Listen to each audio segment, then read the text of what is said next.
Chapter 426. The killing intense Skyrockets. Jian Chen's actions quickly killed the Yangji sect men with quick stabs through each of the 20 men's throats, leaving the rest of the men all stunned.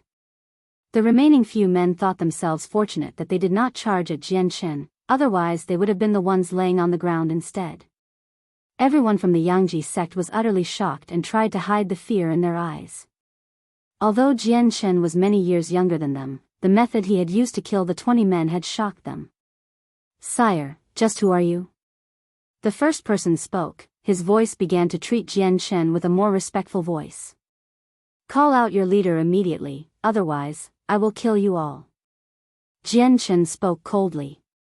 "You," the middle-aged man growled. The Yangji sect were a high symbol of power within the Changyang kingdom.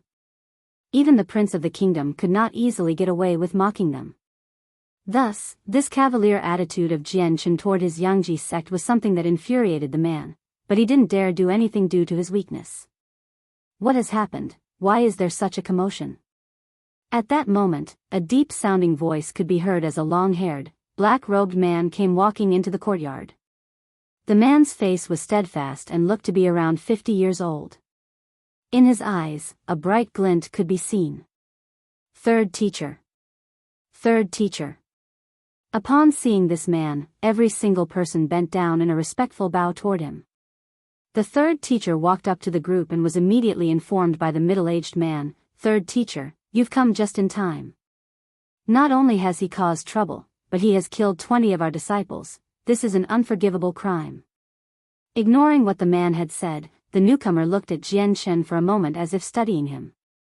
Turning grim, the man had taken notice that despite Jian Chen looking around 20 years old, he was an extremely unusual person.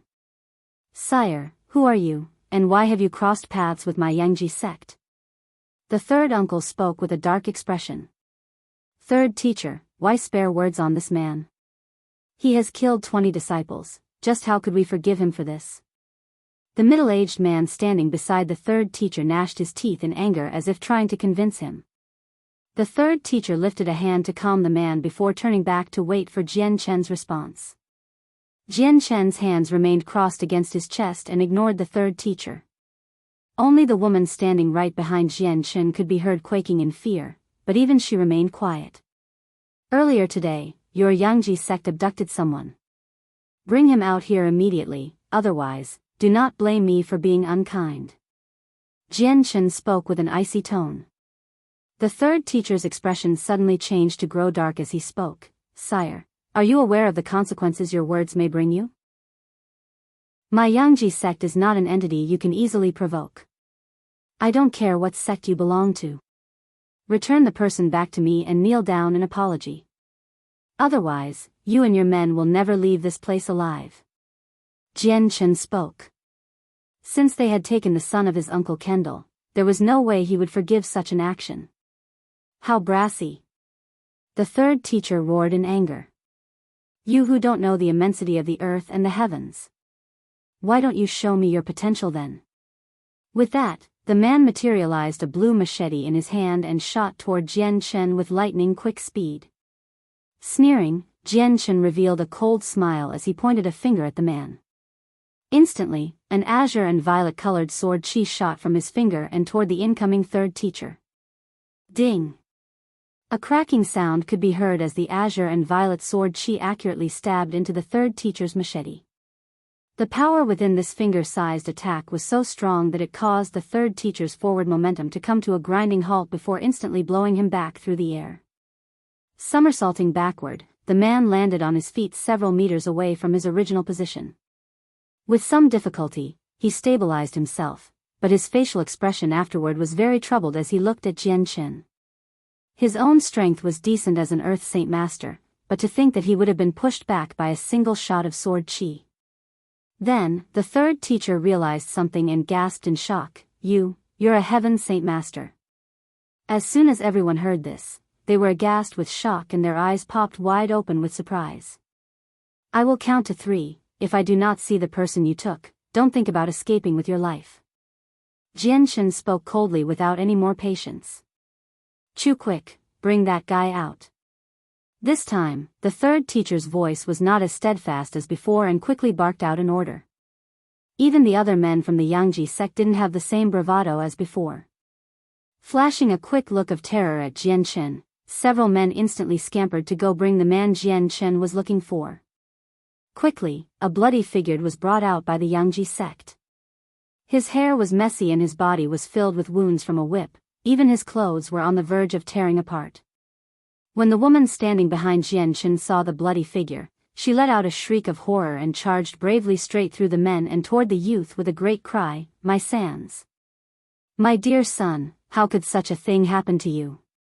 Ah, my poor child." When the third teacher saw the state the child was in, his face had instantly fallen. He never would have thought that the proprietress of a small time and would somehow manage to have a connection to a heaven saint master, and thus he had not spared the whip with their captive. But now that the youth was in such a state, he nervously waited to see if Jian Chen would be angered. The Yangji sect let the youth go, and with fear, they turned to look at Jian Chen before silently walking back. Jian Chen's dark face looked at the state of the youth and squatted down to take a closer look at his wounds. Instantly, a large amount of killing intent exploded from Jian Chen and flooded the entire courtyard. Jian Chen's eyes frosted over as his killing intent skyrocketed. "Yangji sect, Jian Chen, will destroy every single one of you." Chapter 427, Killing the Yangji sect. Upon hearing Jian Chen's declaration of destroying the Yangji sect, everyone within the sect became furious. Despite everyone fearing Jian Chen's immense strength, the third teacher couldn't help but cry out, "Sire, the Yangji sect has deep roots in the Changyang kingdom, some even with the royal family. You should think about the words coming out of your mouth before you speak them. I will have you all slain here today." Jian Chen spoke as even more killing intent exploded out from him. All of the nearby trees began to shake and explode before transforming into wood splinters that shone with an azure and violet glow. Traveling through the air, the wood splinters suddenly found themselves shooting straight for the Yangji sect. Out of the entire Yangji sect men gathered here, only the third teacher was an Earth Saint Master. Everyone else were Great Saint Masters and below, meaning there was absolutely no way for them to defend themselves against a Heaven Saint Master. Without any resistance, each person was instantly riddled with holes. Even the Earth Saint Master found it extremely hard to defend against. The wood splinters found it extremely easy to pierce through his Saint Force defenses and instantly spear through his body in various different places. In an instant, more than a dozen Yangji sect men had died without a problem. Their blood stained the ground below them and had even spread into the air to create the bloody stench of death. "My child, my poor child. Wake up. Don't scare your mother like this. If you die, then your mother doesn't wish to live either." The woman continued to cry, not even noticing the bloodbath that occurred around her. Jian Chen's killing intent slowly receded from his eyes as he walked toward the shop owner. "Auntie, don't worry. He is still alive, he just fainted from his wounds." Jian Chen spoke with some remorse. He had checked his wounds earlier, and while they were not life-threatening, his inner saint weapon had been utterly destroyed. In accordance to the continent, that would mean the youth would never be able to cultivate and would forever remain an ordinary man without strength. Upon hearing Jian Chen's words, the shop owner's eyes lit up as she spoke up in hope. "Is that true? My lord, will my child live?" Jian Chen nodded his head. "Auntie, let us take Sans home. Sans is the child of Kendall. Whatever revenge that is planned, I will take it all and allow the Yangji sect to come to justice." The shop owner was moved by his words and thanked him over and over again. "My lord, I thank you truly. My dear benefactor, for as long as this woman lives, I will work as hard as an ox to repay you." Jian Chen immediately stopped the woman there and spoke. "Auntie, do not say such words. Uncle Kendall has treated me with such kindness in the past, it is only right that I help you. Let us take Sans home first." Afterward, Jian Chen took the bloody son and the mother back to the inn. Before they left, the woman noticed that the courtyard was littered with corpses, and caused her to be frightened out of her mind. Although she had seen people die before, there was far too many dead bodies here for her. The Yangji sect stood at the top of the Changyang kingdom in strength, and so the woman couldn't help but worry. When Jianshan left the fancy inn, the bloody figure of the youth attracted the attention of everyone. After they left, the waiter immediately ran off to the courtyard where the Yangji sect were. Upon seeing the dead bodies littering the courtyard, his face instantly paled before running off to notify the shop owner of the inn. Not too long after, a white-robed youth with an expensive-looking fan came running into the courtyard along with several bodyguards.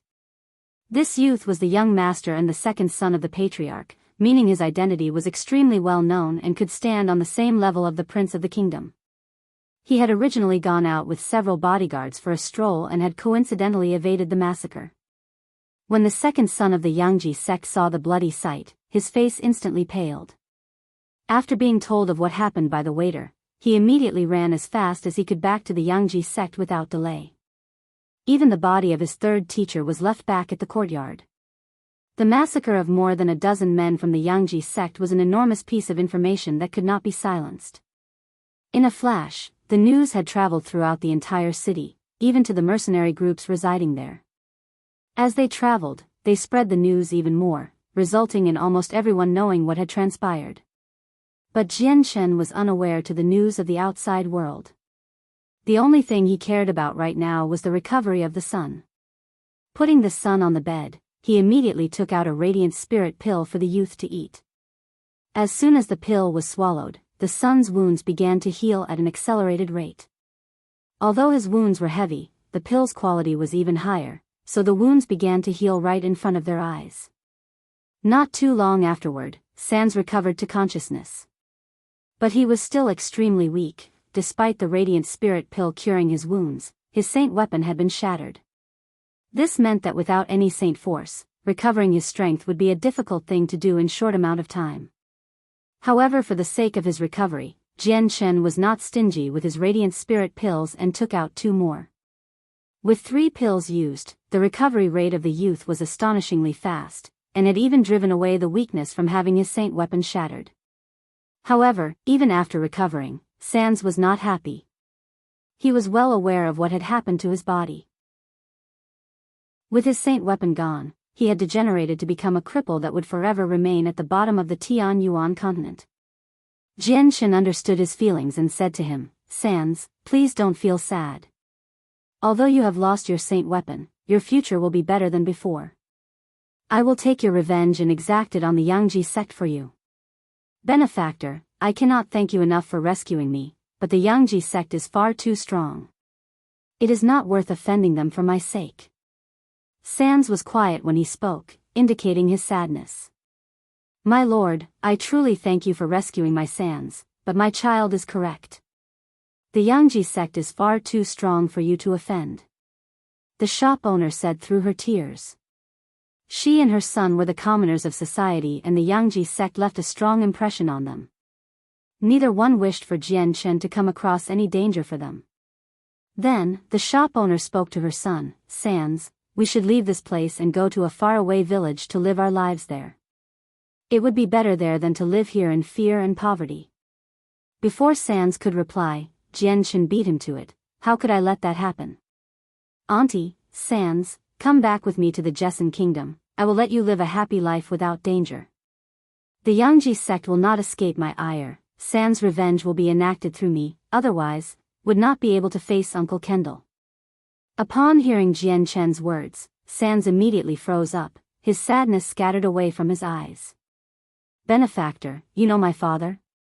Jianshan nodded his head. "Sans, I will tell you about your father later, but right now we should focus on your health." "I'm fine now, but I feel no energy in my body." Sans spoke feebly. "Sans, you should rest up for now. Tomorrow, I will take revenge for you." The inn was closed for the next day as Jianshan stayed in it. He wanted to protect the mother and son, and to avoid having the pair ask him about Uncle Kendall's whereabouts, he invented an excuse to remain within his room without disturbance. Right now, Jianshan didn't know how to explain it to the both of them. How could he just say that Uncle Kendall had left this world? With Sans' terrible situation, Jianshan did not want to leave another wound on them both. Jianshan sighed, "If only I had known earlier, then I would have stayed silent about knowing Uncle Kendall." After some time, the city lord's mansion had many influential people gathered there to talk about the slaughter of the Yangji Sect. For their city to have several men from a high-ranking sect was no small matter and was bad news for everyone involved with the city. City lord, whoever dares fight against the Yangji sect is definitely not a minor character. A person of this nature is someone we cannot offend either. Since he was able to kill an Earth Saint Master with ease, his strength must be truly strong. City Lord, I received news not too long ago that a Heaven Saint Master had arrived within our city. I believe that the person who killed the Yangji sect may be the very same person as that Heaven Saint Master. What? A Heaven Saint Master? Dear heavens, this is not someone we can offend. City Lord, this is something we should best stay out of. Instead of participating, we should let the Yangji sect deal with it themselves. The influential people continued to talk for half the day before finally deciding to stay out of trouble. With their current position and the immensity of the ordeal, they did not wish to get involved. On the second day, Sans and the mother left the inn with new clothes. On the streets, Jian Chen had not bothered to do anything as he used his wind element to wrap the mother and son. Taking them into the air, they flew toward the Yangji sect much to the shock of everyone around. The Yangji sect was not all that far away from the second-class city. It was only 500 kilometers to the mountain ranges where the Yangji sect was located. With an elevation of 5,000 meters, a swirl of clouds and mist covered the mountain peaks so anyone who looked at it would feel a tinge of mystery. Chapter 428, Battle at the Peak. The Yangji sect was extremely strong within the Changyang kingdom. Their reputation could pressure even the royal family itself. They also had 2 Heaven Saint Masters, which was equal to the number the Imperial Palace had at any given time. Aside from the Heaven Saint Masters, they had at the very least 20 Earth Saint Masters and several thousand disciples. Have you found out who killed your third teacher? A middle-aged man asked. This child asked the waiter at the inn and several others. The initial judgment is that the person who killed our men is a youth around the age of 20. As for his identity, I do not know. A youth replied. At this, the middle-aged man seemed to have thought of something and stared seriously at the youth in front of him. A 20-year-old youth. Thayer, do you happen to know what his appearance is like? The middle-aged man's expression made everyone around him confused at what he had thought of in order for him to suddenly act like this. The youth wasn't stupid and had immediately noticed the change of expression. Looking down, he began to concentrate on his appearance. Father, this child hasn't seen this person, but the waiter said that the man was quite handsome and had very short hair around an inch long. Hair as long as an inch. The middle-aged man hummed as his face grew even more grim. So it's him. He matches the description given to us by the elders. I didn't think that after causing so much trouble at the palace, he would come to cause trouble with our Yangji sect. It would appear that he is from the Jessen kingdom. The middle-aged man stood up. Thayer, you can go. I know who he is now. It is possible that our Yangji sect will be faced with danger. For the next 2 days, you should go hide yourself and wait for things to calm down. I must go warn the elder patriarch for now. Hearing this, the youth instantly blanched. He hadn't thought that the situation would be that dire. Cupping his hands, he spoke. Yes, father. Your son will leave now. As soon as the youth left, the middle-aged man looked around himself with a serious expression. Everyone, you should be well aware of this man now. Have everyone prepare themselves. No matter if he charges at our Yangji sect or not, we must work together to make preparations. News of Jianshan causing trouble at the Changyang Kingdom's imperial palace had been completely suppressed, but because of the connections to the royal family, the Yangji sect had naturally found out. Thus, despite not seeing Jianshan, he was not a complete stranger to him and could guess who he was from his appearance. Yes, Patriarch. Everyone replied before setting outside.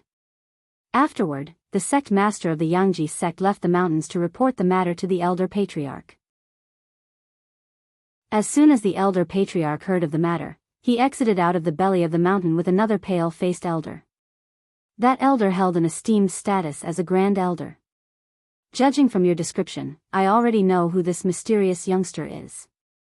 He is not from the Jessen kingdom, but rather has a connection with them. The Blue Wind Kingdom and our kingdom had sent 11 Heaven Saint Masters in total to fight the Jessen kingdom, but after his appearance, they had to retreat back in defeat. 7 of them were even killed by him before they could even notice, meaning his strength is not just for show. The Grand Elder spoke. This elder was one of the fortunate ones that had managed to escape from Jian Chen from before. Elder Gao, you've healed a decent amount. How likely do you think we will be able to successfully defend ourselves against him? The elder patriarch of the Yangji sect spoke calmly as if he did not care for this matter. That mysterious youth caused trouble at the imperial palace yesterday. Even the 5th cycle Qian Yun had not been an opponent for him. I do not believe we stand a chance at all. The Grand Elder spoke. Hearing this, the elder patriarch snorted in disdain. If he had only just caused trouble, then I needn't worry. If he truly tries to cause trouble here, he will regret it. He is merely a frog in the well that does not know how minuscule he is to the Yangji sect. Elder Yang, what makes you say that? Could it be you have a way to deal with that expert? The Grand Elder looked at the elder patriarch with a surprised look. The elder patriarch laughed. Let us head to the entrance to the mountains. The holy Yangji mountains was where the Yangji sect station was. Several hundred years ago, the mountain range had decent scenery, but it was an obscure mountain range in the Changyang kingdom. After the Yangji sect occupied it, the mountain range came to be known as the Holy Yangji Mountains. As the Yangji sect grew in strength, the mountains gradually became more and more famous. Today, the Holy Yangji Mountains was proclaimed the Holy Mountains of the Changyang kingdom and had many disciples visiting it in hopes of becoming a disciple. Jian Shen brought the mother and son 1,000 kilometers above the air before quickly descending to the entrance at the mountain peak. As soon as Jian Shen arrived, the Yangji sect had already been prepared themselves with over 100 disciples standing guard at the entrance with grim expressions. When the very first disciple noticed Jian Shen, he cried out, "A Heaven Saint Master has arrived, notify the Patriarch." A loud whistle could soon be heard piercing the air and seemingly echoed throughout the entire mountain range. The entire Yangji sect began to grow restless now as each and every disciple throughout the mountains headed in the direction of the whistle. Jian Shen gave a cold smile. The Yangji sect had truly prepared themselves for his arrival. Both the mother and son looked on in alarm and fear behind Jian Shen. Although they knew how strong Jian Shen was, he was a Heaven Saint Master, but the might of the Yangji sect was far too powerful. The two had long since given up on the idea of victory, so they were feeling concerned on how Jian Shen would be able to defend himself against the Yangji sect. The white tiger cub obediently sat on Jian Shen's shoulders and continued to blink widely with its large eyes. With a nimble leap, it flew from Jian Shen's right shoulder to his left and grabbed onto his neck with its claws. Jian Shen looked back to the mother and son, "Auntie, Sans. Stay here and don't worry, I won't allow danger to come to you. Benefactor, please worry about yourself first." Sans spoke to Jian Shen. Jian Shen laughed carelessly and strode forward. Clenching at the empty air, Jian Shen began to summon all the fire element in the world around his hands, forming 2 giant swords made of fire. With a blazing temperature, the swords flew at the gates of the Yangji sect. "Run!" Those who were defending the gates immediately blanched and flew away from the flame swords that were headed toward the sect. Bang! A giant clang could be heard as the gates to the mountain were instantly immersed in flames and plunged the entire sky into a sea of flames. As it spread out, those dozen disciples that didn't run away in time were caught in it and howled out in pain. The entire world seemed to have erupted as the flames licked away at the entire area. Even the blades of grass burst into flames with a bright light that could be seen from far away. Soon enough, even the wooden building some distance away from the gates began to burn, black smoke rising into the air. Jian Shen's hands swished through the air as he brought the 2 swords together to form a single bright sword. With one push, the giant sword buried itself deep into a concentrated area of buildings and burst into flames. Suddenly, 2 powerful auras filled with anger could be felt coming straight toward Jian Shen. At the same time, a bright and sharp attack of sword chi came flying through the air straight for Jian Shen. Chapter 429. contest with a heaven-tier battle skill. Jian Chen grabbed at empty sky and sent the flame sword at the sword chi coming at him. Upon contact, a shock wave was formed as the flame sword and sword chi cancelled each other out with an explosive explosion that scattered even the clouds overhead. The buildings within the Yangji sect were comprised mainly of wood, so they were susceptible to fire. The explosion sent fire everywhere and the buildings easily caught fire. In an instant, the buildings began to light up with fire as many disciples hurriedly tried to salvage the more precious items from the burning wreckage. Many others were desperately trying to combat the flames with water and slow down the spread. In an instant, Jian Chen had caused the entire sect to go crazy. The mother and son looked at the battle with stunned expressions and gaping mouths from how the Yangji sect had reacted. Despite their shock, they couldn't help but feel some happiness at the panic the Yangji sect were feeling. At the same time, they couldn't help but feel a little apprehensive. Because of their inability to take revenge, Jian Chen had offended the entire Yangji sect for them. This made them both worried that Jian Chen would come across trouble because of them. "Mother, the Lord is extremely strong, just who is he?" San spoke with awe and a little fear. The mother could only shake her head with a blank expression. "Your mother doesn't know either.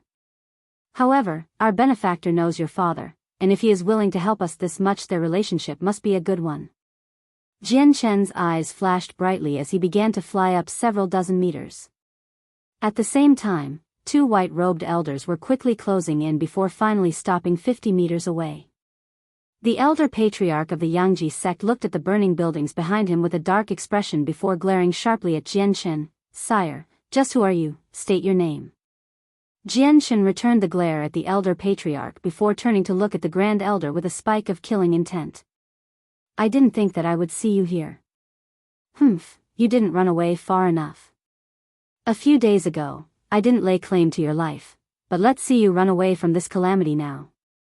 Seeing how Jian Chen just blatantly ignored him, the elder patriarch of the Yangji sect looked murderous. Hearing Jian Chen's words, the Yangji sect's grand elder grew dark for a moment. "Sire, I know all of the heaven saint masters within this area by name or by face, but I have never seen or heard a person of your stature before. Just who are you, and why must you interfere with our war with the Jessen kingdom?" Jian Chen let out a sneer. "I am a member of the Jessen kingdom, but the war is not why I am here. Your Yangji sect has destroyed the saint weapon of the son of my dear friend, rendering him a cripple. I would not be able to rest easily if revenge was not served. So the blood of the Yangji sect will serve as atonement." Jian Chen spoke before quickly shooting the two flame swords back at the two elders. Scattering the attacks with their own sword chi, the two elders watched as the flames moved to burn even more buildings instead of fading away. With a furious yell, the Grand Elder began to gather the water elements in the world and formed a giant sphere of water. Making a fist with his hand, the sphere instantly burst into a giant downpour that extinguished the fire. The water and fire cancelled each other out with a crackling sound. The fire evaporated the water and transformed the water into steam that spread through the sky and covered everyone's vision. Jian Chen let out a cold smile as he spoke. "It seems that even your water could only be evaporated by the fire." Fire began to swarm around Jian Chen once more as he continued to refuel the flames with an even stronger concentration. A bright pink ball 10 meters in diameter began to appear before growing progressively hotter and hotter. As if being roasted by the ball of flame, the temperature around it started to heat up as well. At Jian Chen's actions, the Yangji sect instantly knew what he was doing and grew panicked. Without any hesitation, the elder patriarch formed a blade made from his earth-attributed saint force and charged straight for Jian Chen in order to stop him. Jian Chen smiled before causing the ball of fire to suddenly explode with a single thought, sending a tremendous heat wave over the Yangji sect. At the same time, he formed the origin energy in his right hand and struck at the elder patriarch's saint weapon with it. As the two weapons clashed, the elder patriarch suddenly spat out blood and hastily retreated. Looking at his own saint weapon, there was a large gap in it. Seeing the hole in his saint weapon, the elder patriarch was terrified. Looking at Jian Chen, he sputtered, "Why you? Just how?" His eyes grew wide as if his heart had just been attacked. For opponents on the same level of strength, no matter how strong they they would never be able to destroy the other saint weapon with such ease. By this point, the flames that came from the ball of fire covered the entire Yangji sect. Countless buildings caught fire, turning the place into an inferno. Plenty of disciples from the sect rolled on the ground in an attempt to extinguish the fire on them with howls of misery before quickly succumbing to them.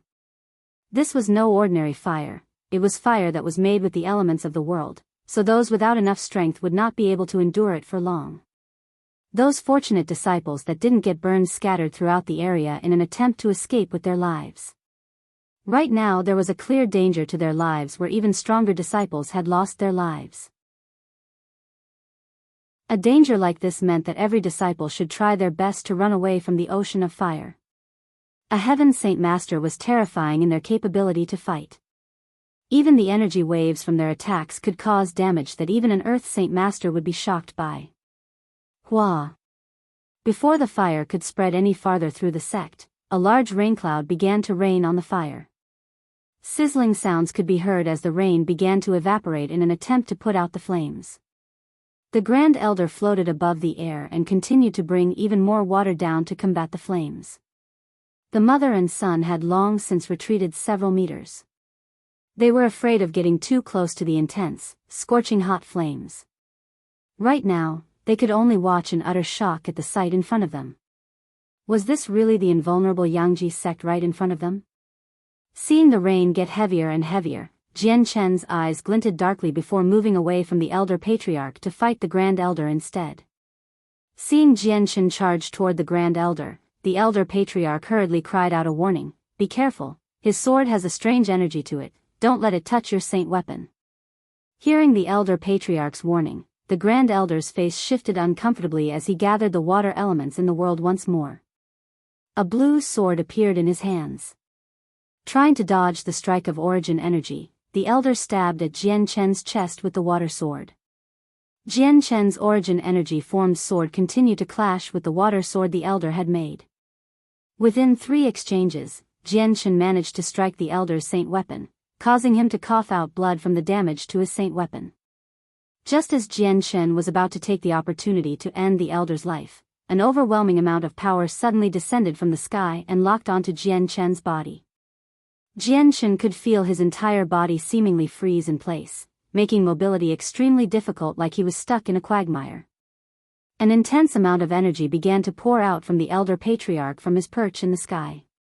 At this moment, the Elder Patriarch was like a war god that was descending from the heavens with his hair and clothes flying everywhere. His long sword was pointing straight up with an unbelievable amount of energy gathering at the tip, distorting the space around it. The sky began to darken as the winds began to pick up with a screeching wail. In an instant, the flames that were licking away at the buildings were blown out and the mist on top of the mountains disappeared without a trace. This is a heaven-tier battle skill. Jian Chen looked at the Elder Patriarch astonished. He hadn't thought that there would be a heaven-tier battle skill here. Even after seeing so many heaven saint masters, not a single one of them had had a heaven-tier battle skill aside from Xiao Tian and Ming Dong. Jian Chen's face grew grim. Even a heaven-tier battle skill was something he had to be careful of. Although he could easily kill a heaven saint master, that was reliant on his origin energy. If he couldn't use it, killing a heaven saint master would require a large sum of energy. A heaven-tier battle skill. Elder Yang, you really did have one. The Grand Elder looked at the Elder Patriarch in utter shock. Chapter 430, Guardian Clan Underneath. Every disciple looked up from far away. Even from such a distance, the look of respect and admiration toward their Elder Patriarch was clear to see. The fact that their Elder Patriarch had a heaven-tier battle skill was something that the disciples could feel joyous about. If he were to use it, the intruder would surely die. Even the higher-ranking members of the sect were astounded by this fact. The current acting patriarch was no exception either. Ever since the Elder Patriarch had founded the sect a few hundred years ago, not a single person had known that he was in possession of one. If it were not for the fact that an intruder of incredible power had came today, the entire world would remain clueless about his heaven-tier battle skill. Die. A Heaven Saint Master would not always need a long time to prepare a Heaven Tier battle skill before it was fully prepared. With a loud explosion, the entire world shook and the mountains echoed with the sound. All everyone could see was the giant 100-meter-long sword fly out from his saint weapon. From far away, it was like a giant sword had come down from the heavens themselves in a glorious manner. Afterward, the elder patriarch waved his saint weapon, causing the giant sword to come dropping down toward Jian Chen with a spectacular light. The light was compressed to the point of resembling a mini-sun with the sharp light rays it was emitting. Even the space where the sword was traveling was starting to crack from the pressure in an extremely noticeable way.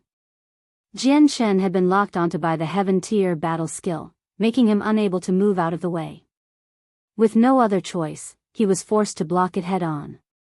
Growing serious, Jian Chen began to concentrate the origin energy. At the same time, his eyes began to glow with both the azure and violet light in an unholy manner that made him seem more ghost than human. On the ground, several trees were suddenly uprooted as they splintered into several pieces of timber. In the next moment, each one of the pieces shot toward the giant sword, and the light it was giving off while Jian Chen stayed behind and gathered even more origin energy. As for the mother and son, the surrounding earth rose up to cover them, like a fortified fort with the two protected inside. Not only did the earth rise up quickly, but it also compressed the material together to become as dense as iron, and from far away, it looked as if it was a large boulder. Bang! Following a giant explosion from Jian Chen coming into contact with the Heaven Tier battle skill, a large wave of energy billowed out like a giant tidal wave. Any building in its path was destroyed and the trees were uprooted. Grass was broken into pieces and even the earth was stripped away of its first layer. Only the mother and son were protected within the stone fort, but even that had started to crack. After some time, the energy finally started to die down, but the Yangji sect did not look the same as it had before. The entire place was nearly barren now. The majority of the nearby buildings had been utterly demolished. Many of the disciples of the sect had even been tossed to and fro with serious damages to show for their pains. Some of the weaker men had even fallen off the sides of the mountains, making it difficult to see whether or not they had survived. The elder patriarch floated up above with a pale face from the exertion. The outcome of his sect was not of concern to him, only the enemy in front of him. When he looked down, an unbelievable sight greeted his eyes. Jian Chen could be seen floating up in midair with the origin energy blazing brightly in his right hand. The only difference to him from before the Heaven Tier battle skill had struck was that he was slightly pale and his clothes were in tatters. There was also traces of blood coming from his nose and lips that trailed down his throat and to his chest. With his clothes in such a tattered state, the pale white flesh could be seen underneath. A Heaven Tier battle skill was unbelievably strong, and even Jian Chen had to make use of his entire strength in order to block it. If it had been an Earth Tier battle skill, even an advanced one would pose no threat to Jian Chen, but a Heaven Tier battle skill was completely different compared to an Earth Tier battle skill. With just an elemental sword to help him block, Jian Chen wouldn't be able to shrug it off so easily. Jian Chen had to use the origin energy from the sword spirits in order to help, but even then, he had sustained some damage. You blocked my Heaven Tier battle skill. The Yangji sect elder patriarch cried out in shock. He couldn't understand how that was possible. Despite it being only a primary Heaven Tier battle skill, it was still a Heaven Tier battle skill.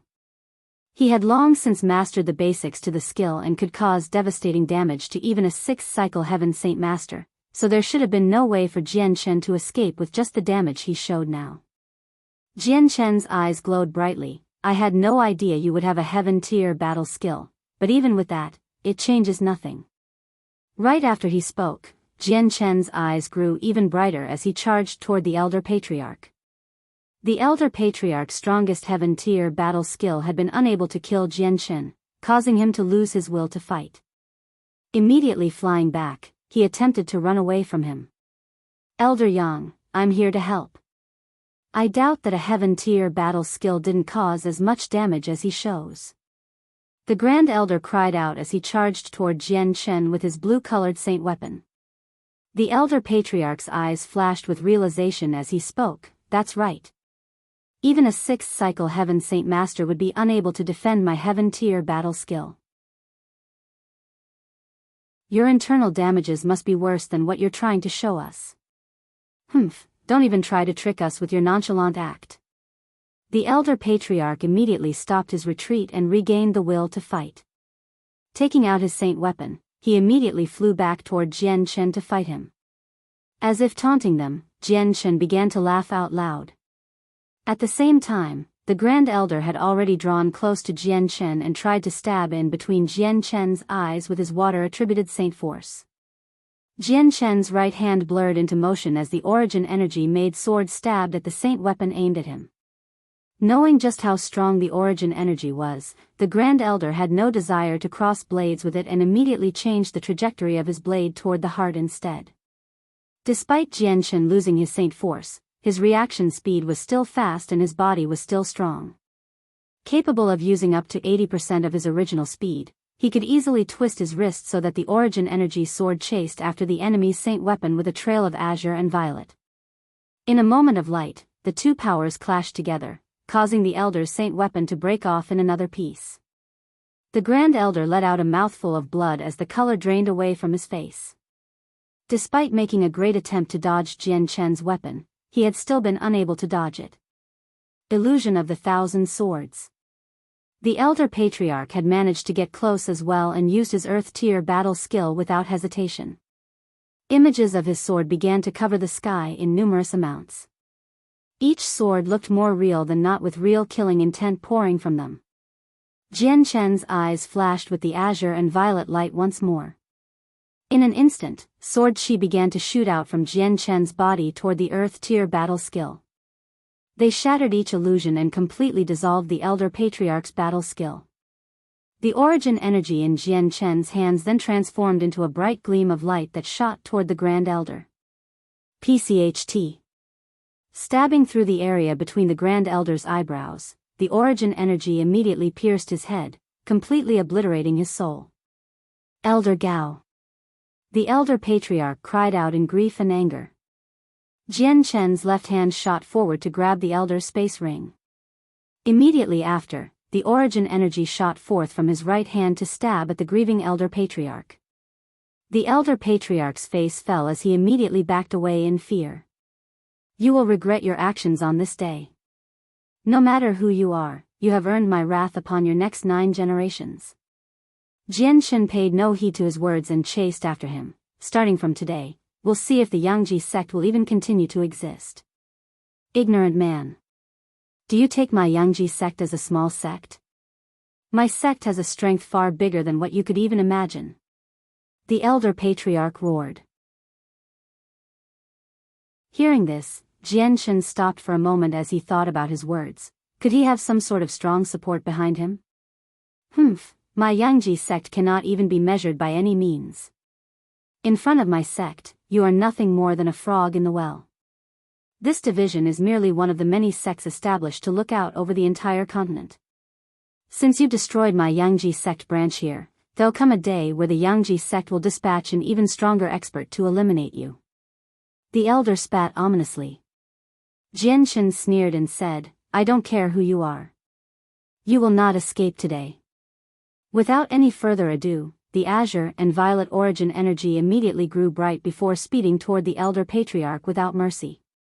The Elder Patriarch grew dark as he spoke. To offend my guardian clan, you will regret this. With that, the Elder Patriarch took out a piece of jade from his space ring and instantly crushed it. A strange energy immediately rushed out of it before wrapping the Elder up in a strange spatial distortion. He quickly disappeared without a trace. Jian Chen was shocked.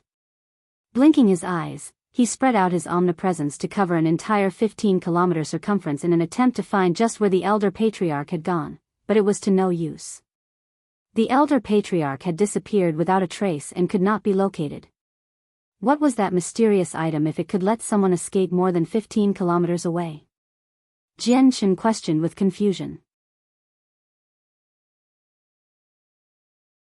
Chapter 431, Returning to the East. What was that mysterious item if it could let someone escape more than 15 kilometers away?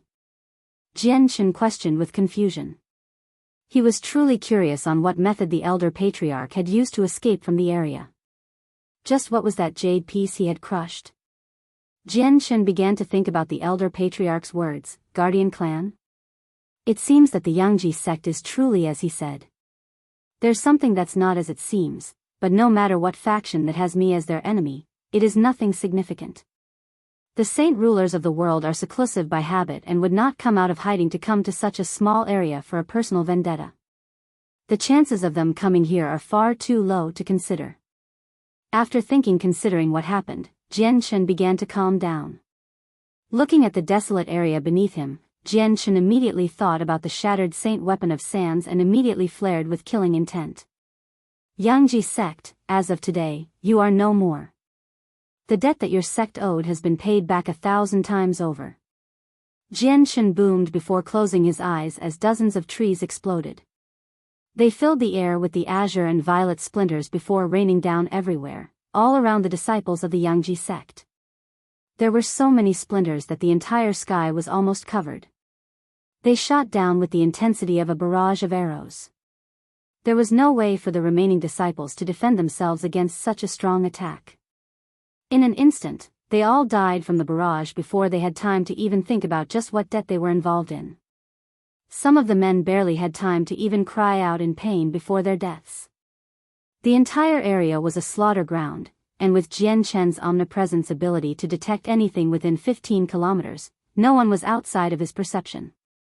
Even an ant could be detected by him, so the disciples had no chance of escaping with their lives intact. The wooden splinters locked onto each disciple and provided them no chance of survival. Even the current patriarch and several other Earth Saint Masters were able to barely survive. In an instant, they tried to surround their bodies with Saint Force, but the splinters shattered it and perforated their bodies with holes, much to their shock. Within several moments, the entire Yangji sect's mountain was littered with the corpses of 1,000 disciples. Each corpse possessed a multitude of holes that bled blood which dripped onto the ground below, causing a giant bloody river to form. The scent of blood quickly wafted into the air. The glow in Jian Shen's eyes began to slowly recede back to his normal eye color. As he regarded the sight in front of him, Jian Shen waved his hand and watched as the space rings of several of the higher-ranking members floated up to him. With a quick count, Jian Shen grabbed all 19 space rings with his hands. Afterward, Jian Shen scoured the entire area for any cultivation manuals and monster cores. To Jian Shen, cultivation methods were a source of money and even the monster cores could be considered to be useful. Although it was not like the Pingyang Kingdom in terms of wealth, it was not that far off either. Each monster core from every level totaled up to 40,000. Included in this sum were 2 Class 6 monster cores, 300 Class 5 monster cores, and the rest were Class 4 and under. Shortly after collecting every single monster core, Jian Shen let out a sigh. A few years ago, he had desperately fought magical beasts for their monster cores. Now after exterminating an entire sect, he had a bounty far more than he could count. This would surely help Jian Shen increase his strength. Jian Shen began to calm down and flew toward the cracked stone fortress. Before the elder patriarch could use his heaven-tier battle skill, Jian Shen had manipulated the earth elements into protecting the mother and son duo so that they would be unaffected by the battle. At such a distance, the heaven-tier battle skill would have been enough to utterly destroy their bodies. This was something that he could not allow. At a thought, the stone fortress cracked open without a sound, revealing the hidden mother and son. Both were extremely pale and were struggling to remain standing. "Auntie, Sans, I have avenged you." Jian Shen spoke to them both with a guilty expression. Because of him, Sans had been brought into this mess. The mother and Sans looked at the sight in front of them with wide-open eyes. The entire area was flatter and more desolate than they had seen before. There was a large fissure in the middle of the earth without any buildings in sight. Scars of battle could be seen inflicted everywhere, and just a decent distance away, a giant pile of corpses could be seen bleeding profusely. At such a sight, both commoners couldn't speak a single word. This was a shocking sight that neither of the two could ever predict. Jian Shen was somehow strong enough to cause the entire Yangji sect to fall into ruins. For such a calamitous event to happen here, Was this even the work of a man? Still in utter shock at Jian Chen's domineering strength, it was only now that they had both realized that his strength was far beyond anything they could possibly imagine. Auntie, Sans, let us return to the Jesson kingdom. I will let you live in peace without any worry being able to come your way. I will not allow anyone within the Jesson kingdom to bully you either. Jian Chen spoke kindly. Snapping out of her shock, the mother shook her head with a grateful look. My lord, I appreciate your kindness. You've helped us far beyond than what we deserve, but we cannot keep imposing trouble on you. We've already inconvenienced you enough. I've already decided to leave with Sans to a faraway village to live our lives. How could I let that happen? Auntie, please come with me. I, Jian Chen, vow to you. I will definitely have you live a peaceful and fortuitous life. Jian Chen spoke in a hurry. He couldn't let the family of Kendall live in such poverty again. It was only after this second attempt that the mother and son accepted to return with him to the Jesson kingdom, much to Jian Chen's relief. Taking them through the air, the three of them left the holy Yangji mountain. After they had left, the hidden disciples that had somehow managed to escape the slaughter wandered aimlessly around the ruins. The sect did not completely fall. Several disciples had been fortunate enough to be outside the 15-kilometer range before the massacre could even happen. Despite several disciples still being alive, all of the higher-ranking members had been completely annihilated, and the elder patriarch had escaped through some unknown means.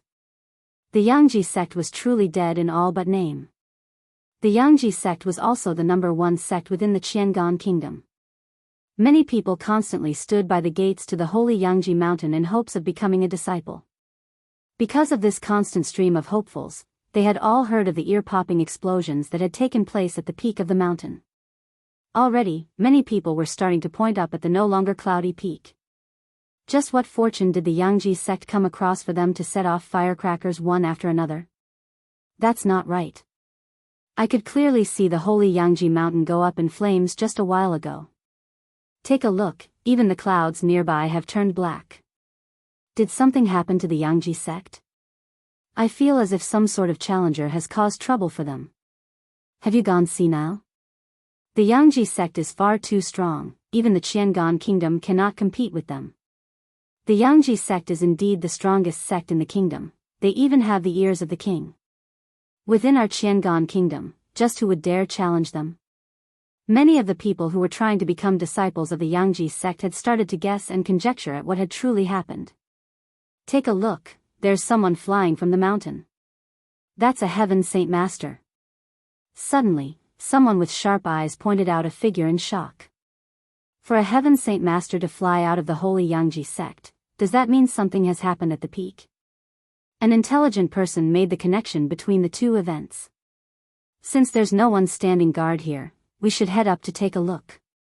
Afterward, the crowd of people at the foot of the mountain quickly scaled the mountains. Upon reaching the gates, everyone instantly made a full stop with their eyes wide open at the shocking sight in front of them.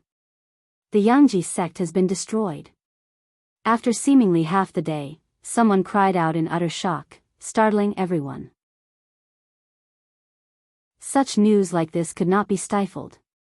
Like wildfire, news that the Yangji sect had been destroyed spread through the Changyang kingdom. That was no concern to Jian Chen as they continued to fly through the air for a couple of hours back to the eastern stronghold of the Jesson kingdom.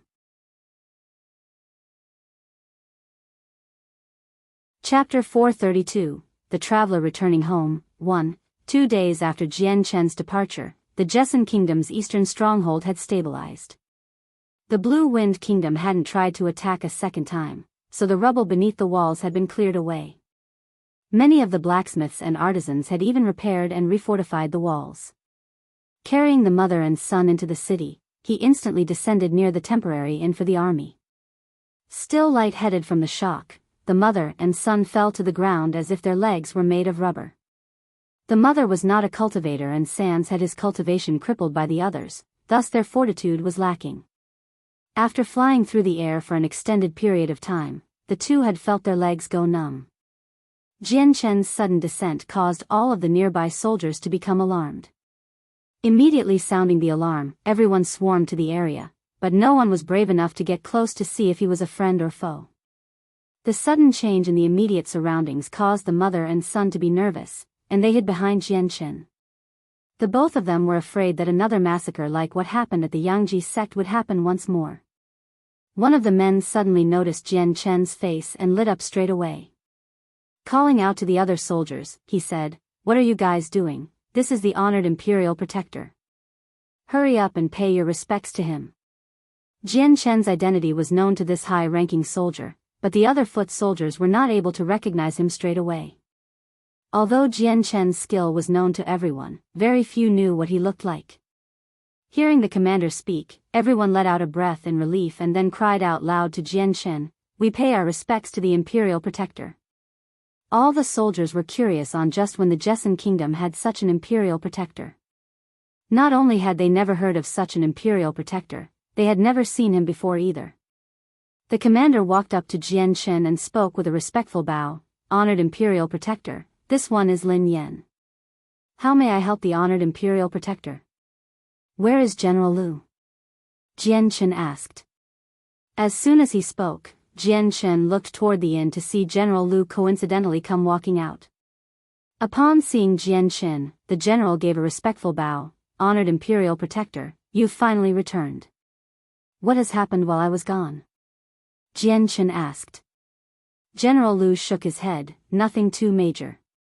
However, the information I've heard keeps on coming. Honored imperial protector, let us talk about this inside." "That will do." Jianchen nodded in agreement. Turning behind to Sans and his mother, he spoke kindly, "Auntie, Sans, you two should rest up for now. You haven't eaten all day, I'm sure you two are hungry." When General Lu's eyes landed upon the two commoners, he saw them as nothing more than commoners of the lowest degree. They couldn't even look at him without shuddering in fear, causing General Lu to be confused on what connection they had to an imperial protector of the Qinhuang kingdom. The mother hadn't objected to Jianchen's words and spoke, "If my benefactor commands so." Jianchen let out a bitter smile, "What benefactor?" "Auntie, please call me Jianchen." How could I do such a thing?" The mother was bewildered at such a request.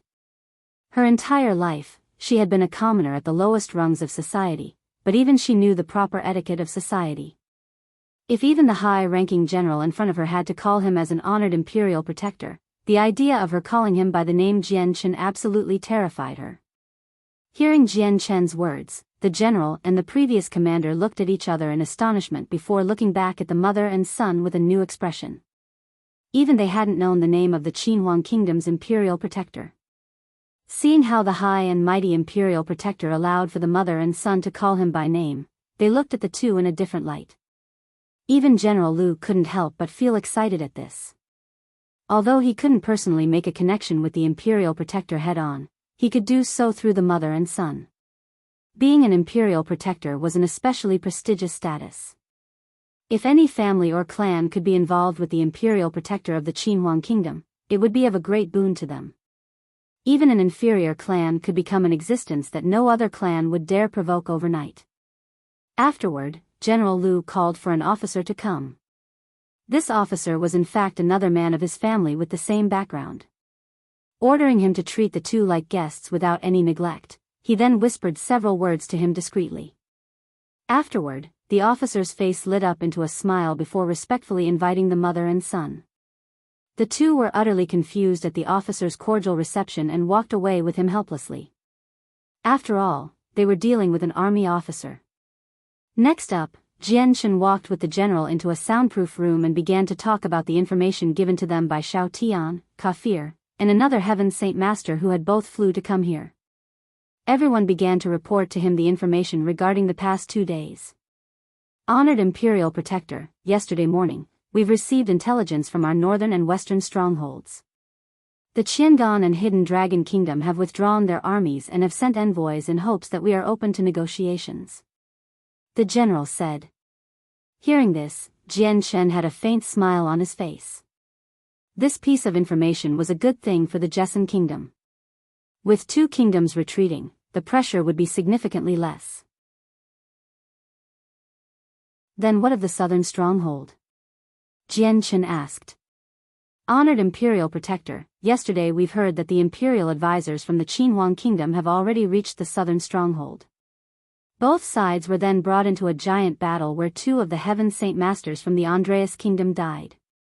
The rest were immediately injured and retreated, forcing the army to temporarily retreat. General Lu spoke with some excitement. The Jessen Kingdom was still alive for now. Jian Chen nodded in satisfaction. An outcome like this was within his expectations. With 5 imperial advisors gathered at the south, Chang Wuji and 2 other Heaven Saint Masters from the Jessen Kingdom, there was a total of 8 Heaven Saint Masters defending the southern stronghold. Unless there was some sort of unexpected development or the Andreas Kingdom dispatched all of their Heaven Saint Masters, the southern stronghold should be fine. Because of the military might of the Changyang Kingdom, they could hold off anyone the same level as them with their Heaven tier battle skill. General, there is an important report. Suddenly, a loud voice called out from outside. Hearing this, the general looked grim as he barked, "Enter." An armored commander came walking in as he bowed toward Jian Chen and the other 3 men. With a letter in his hand, he spoke, "General, the Blue Wind Kingdom have started to pull back their armies and send a letter of surrender." General Lu's face lit up in joy as he began to read through the letter. Smiling widely, he laughed, "Wonderful. How absolutely wonderful." This letter was personally written by the King of the Blue Wind Kingdom. Not only have they pulled their armies from our borders, but they are willing to compensate for the damages they've incurred. Their envoys are on the way in hopes that negotiations can be made with our kingdom. Upon hearing this, the headmaster of the Kargath Academy and the other Heaven Saint Master let out a look of pure relief that could not be contained. By now, the eastern, western, and northern strongholds had been completely stabilized. Only the southern stronghold had the army of the Andreas Kingdom within their borders. However, no one was worried anymore. The southern stronghold had 8 Heaven Saint Masters, meaning the experts were literally as numerous as the clouds. The Andreas Kingdom simply had no chance of winning against the 8, so their surrender was only a matter of time now. As the 4 began to calm down, General Lu sat down. "Honored Imperial Protector, your trip to the Changyang Kingdom went smoothly, I take it." Jian Chen nodded. "You needn't worry about my trip to the Changyang Kingdom, I've already solved the problem. Their kingdom has guaranteed that they will no longer act against the Jessen Kingdom." "That's good, very good. This is all thanks to the Honored Imperial Protector's tireless work. Our country truly thanks you and will remember your deeds for all eternity." General Lu spoke with gratitude. With that, Kafir and the other Heaven Saint Master spoke of their thanks as well before leaving. Jian Chen took the white tiger cub with him and arrived at the inn where the mother and son were staying. Only the officer, General Lu had ordered to pamper the 2, was around. On the table, there was a wide assortment of exotic foods with sweet-smelling fragrances that would make anyone hungry.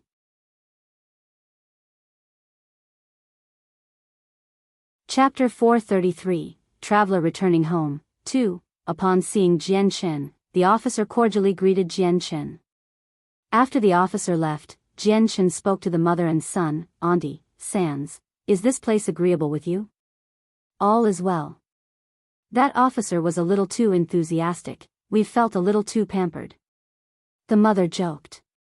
After she replied, Jian Chen exchanged several words with the mother and son before finally knowing their full names. The mother was called Shenfang and was born in a small mountain village. Both of her parents had died long ago and Kendall was someone who had grown up with her. Even from the start, the 2 of them had felt an affinity for each other and had been married there in the village. San's real name was Ken Xiaosan. The name was a little crude sounding, but the village elder had been unable to find a better sounding name. At Kendall's suggestion, Ken Xiaosan became San's name. Kendall had been the strongest in the village. By the age of 21, he had been able to form his saint weapon. As a result, he had often gone into the mountains to hunt for boar, thus earning the respect of the entire village. However, the village life did not suit him despite the comfort it provided. For the sake of improving his strength and making a better life for his son, he left the village by himself shortly after Sans was born to travel the continent. For the next 20 years, Kendall would come back home every so often with plenty of money. The family situation back at home had slowly improved, and he even had several Class 1 monster cores for Sans to cultivate with. As their family life grew better, they eventually came to a second-class city in the Changyang kingdom and opened up a small inn for 10 years. My lord, our Kendall would always come back home at least 2 or 3 times every year. But in the recent years, he hasn't sent a letter back home or came back even once. My lord, please tell me. Where has my Kendall gone to? The mother Shenfang asked once more with a hopeful look. Jian Chen gave a mental sigh as he wiped away any emotion on his face. Auntie, a few years ago, Uncle Kendall came across a very profitable mission and had to go to a faraway kingdom. It's already been 2 years, so I'm sure he'll be home soon. Jian Chen didn't wish to worry the mother and quickly came up with an excuse. Although he knew that sooner or later the truth would come out, if he could delay it for now, then the two would come to terms that something had happened to him by themselves. They would at least be prepared, and when the time came for Jian Chen to tell them, they would not be as hurt. Shenfang had no reason to doubt Jian Chen's words and had a small smile on her face as she muttered, "No wonder he didn't come home after all this time, he's already gone far away." After a while, Jian Chen left the place. He had already planned to take the two back to Lore City where the Changyang Manor was. With his identity, he had no doubt that no one would dare do anything to them. For the sake of the two, Jian Chen waited another day to let them rest. Otherwise, he would have long since rushed to the Changyang Manor. On the second morning, news from the southern stronghold reported that the Andreas Kingdom had finally fully withdrawn their entire army from the Jessen Kingdom.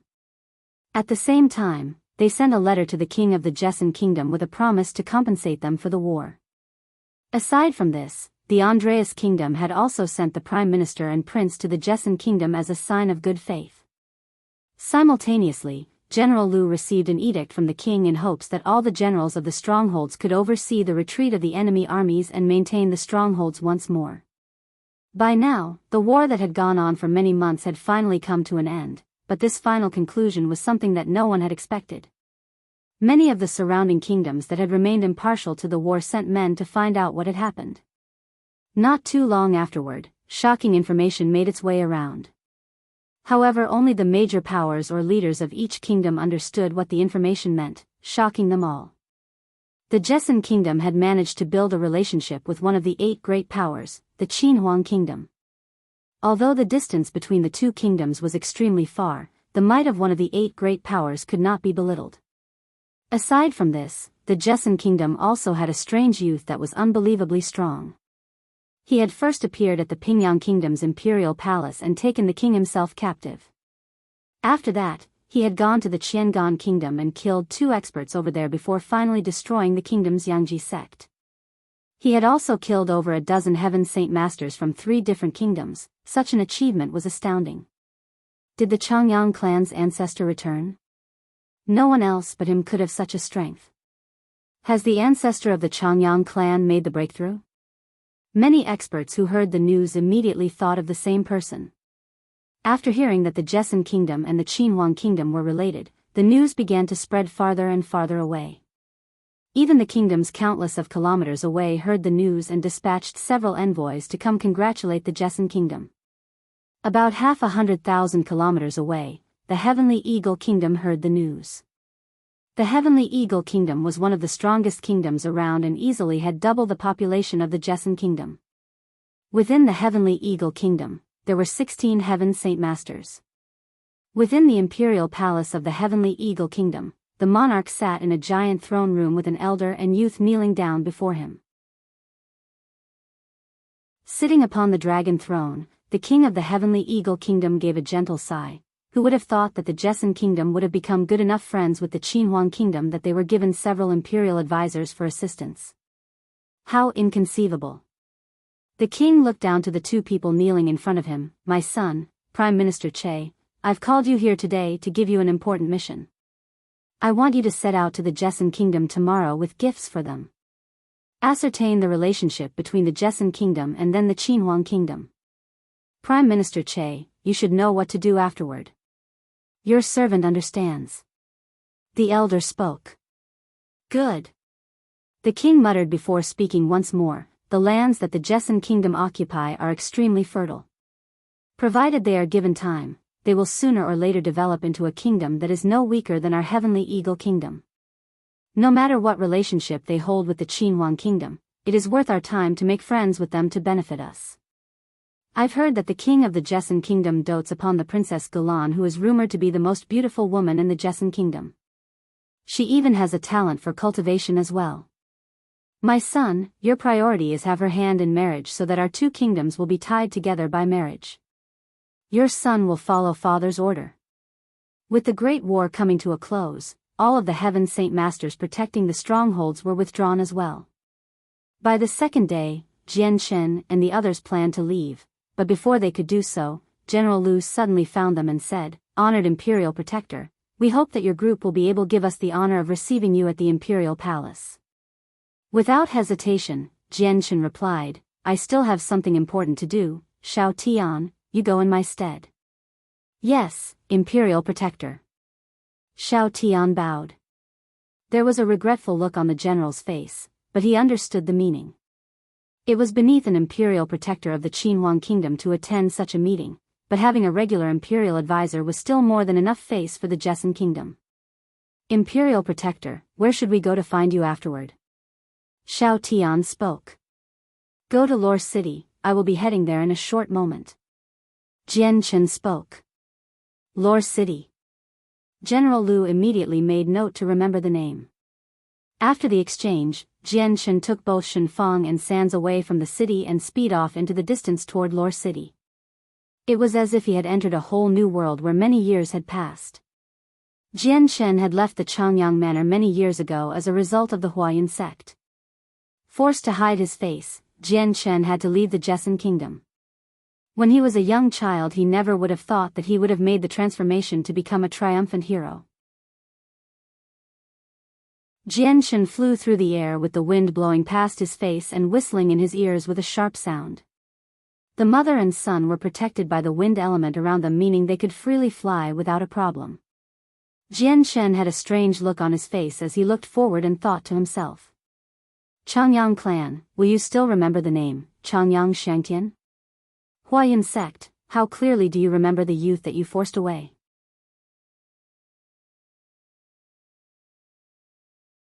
Chapter 434, Traveler Returning Home, 3. Lore City was a first-class city of the Jessan Kingdom, but there were several other first-class cities, so this city didn't have much weight to it.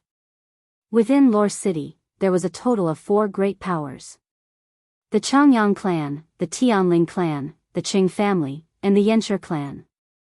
These 4 powers represented Lore City's strongest and were all separated within the 4 cardinal directions of the city. Out of the 4 of them, the Changyang clan had the grandest history. Going back to when the Jessan kingdom had been established, with the Changyang clan making their home here.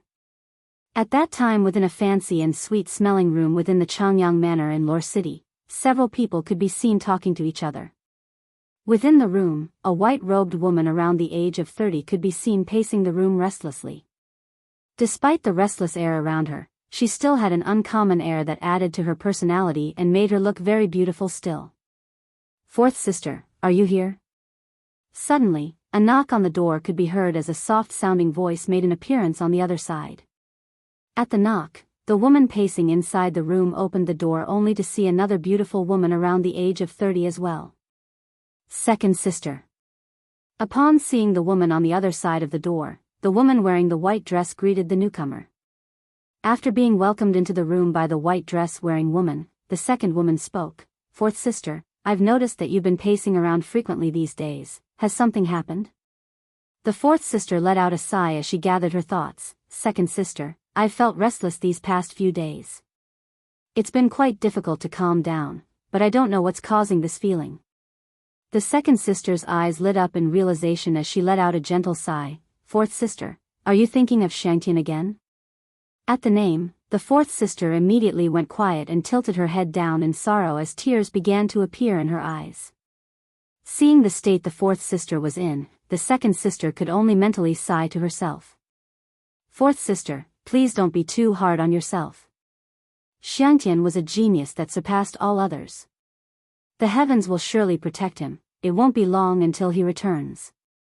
As she spoke, her voice began to fade away as if she herself was losing confidence in her own words. At the age of 15, Changyang Shangtian had been forced to leave the Changyang manor in order to escape the wrath of the Huayan sect. It had already been several years since that event, and the clan had sent people to look for him, but they returned without any news of him. It was almost as if Changyang Shangtian had disappeared into thin air, and no matter how much they tried, nothing could be done. Thus, everyone within the manor had just assumed that Changyang Shangtian had come across some sort of misfortune. There was far too many dangers within the Tianyuan continent, with murder being commonplace. Even if one was in a well-protected city, many ill-mannered mercenaries would oftentimes still kill people. Without even a word, a fight could break out at any moment for any reason. A child that was only 15 years old would find it hard to survive by himself in such a harsh environment. The second sister's words made Bai Yuntian grieve even more. Her eyes began to well up with tears that slowly trailed down her face. Bai Yuntian's body began to shake uncontrollably as she sobbed. I have no idea where my Xianger is, nor if he will even return. After so long without any news, Bai Yuntian had been extremely worried about her only child. The second sister led Bai Yuntian to her bed and sighed, "Fourth sister, don't be too hard on yourself. You and I both wish for the same thing." Mingyue's temper was too much. After her dissatisfaction over her engagement a year ago, she ran away in the middle of the night. Up to even now, I don't know where that silly daughter of mine has gone. As a single female drifter, I can't help but feel just as worried. Then there's eldest sister Ling Long, she must be more broken-hearted than the both of us. Who had all 4 of his limbs cut off, making life extremely difficult for him. He can only be a cripple for the rest of his life. That must be unbearable for him. I can only hope that when Ahu wakes up, he will not decide to commit suicide. Outside of Lore City, an azure and violet light could be seen quickly descending toward the ground before disappearing within the forest. After several hours of traveling, Jian Shen finally arrived with both Shenfang and Sands in Lore City. Jian Shen slowly walked in between several trees as he looked at the nearby city walls. His expression was quite complex, but that was because right around here was the home of his family. Although several years had passed, Lore City was still the same as it always was. Even the ancient scars from time and past battles had remained where they were. Outside the city gates, plenty of people could be seen traveling in and out. Perhaps it was because of the war, but there was plenty of men heading into the city. There was only the elderly, since all of the able-bodied men had already been recruited for the war effort. Jian Shen looked at the close-by Lore City for a moment before walking with Shenfang and Sands to the city gates. Now that the war was all but over, Jian Shen had been able to enter the city without any obstructions. After leaving Shenfang and Sands at an inn for the time being, Jian Shen left almost impatiently for the Changyang manor.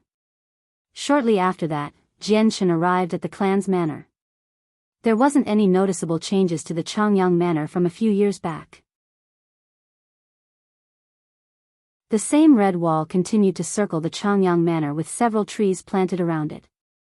Their lush green leaves fell at random intervals, painting a beautiful scene. Jian Shen walked toward the gates to the manor only to see it shut tight. Neither guards could be seen nor could any sounds could be heard. It was almost as if it was completely quiet in the world. Jian Shen spread out his omnipresence to cover the insides of the manor so that he could see the scenery inside the manor in his mind. There were very few people to be seen inside. Only 50 soldiers could be seen scattered about, with a decent amount of servants and maids scurrying about. In the past, there had been well over 1,000 people always busy within the manor, but now the manor was like a shrine. The elderly man that Jian Shen had never been able to gauge the strength of before came into sight. Now, Jian Shen was finally able to see his strength. He was a 4th cycle Earth Saint Master and currently the only one around. Walking up to the gates, Jian Shen's hand knocked against the doors with a loud reverberating sound. Not too long after, the heavy gates began to open as an ordinary-looking middle-aged man could be seen. Looking at Jian Shen with suspicion, he spoke, "Youngster, who are you?" Although he could not be considered courteous, his tone still retained some manners. Jian Chen said nothing and instead pressed against the gates with a little more force. As a result, the heavy doors swung open, revealing the giant courtyards behind it. "Who are you? What do you want?" The man's face grew a little accusatory and his voice even attracted the attention of a nearby squadron. Jian Chen tilted his head up high and spoke to the man. "Do you remember the fourth master of the Changyang clan, Changyang Shangtian?" Absolutely no emotion could be detected upon his face. "What fourth master, what Changyang Xiangtiang? Youngster, you are spewing rubbish. State your name immediately." The man's eyes immediately hardened into a terrifying glare. At this moment, the squadron arrived by the gates. There were 10 people in total, and aside from 3 middle-aged men, there was another 30-year-old youth. When those 3 soldiers heard the name, Changyang Shangtian, their faces immediately registered shock before quickly running forward. Intensely staring at Jian Chen, one of them spoke with impatience. "Who are you? Have you seen the fourth master, Changyang Shangtian?" Those 3 soldiers had been soldiers for the Changyang clan for a decent amount of time. They had once seen Changyang Shangtian before and had been involved in the search for him. Thus, when they heard the name, they were instantly familiar with the name. Jian Chen remained silent and looked at the 3 soldiers that were eyeing him. He didn't recognize a single one of them, but in truth, with so many soldiers, it was impossible for him to recognize every single one of them. The 3 soldiers couldn't help but intently scrutinize Jian Chen's face. Then, one of them immediately came to a realization and cried out, "You look exactly like the fourth master, you're the fourth master, Changyang Shangtian." Hearing this, the other 2 soldiers blanched with shock. Looking closer at Jian Chen, they were able to recognize the familiar characteristics to his face despite the years of aging. This youth in front of him was their fourth master, Changyang Shangtian. The man who had opened the gates could only look at Jian Chen skeptically. He hadn't been at the Changyang manor for long and had never heard of such a name before. Jian Chen felt a stab of pain in his heart. He had left the manor several years ago and had thought that the entire clan would have forgotten about him. What he didn't think was that some of the guards would still remember him.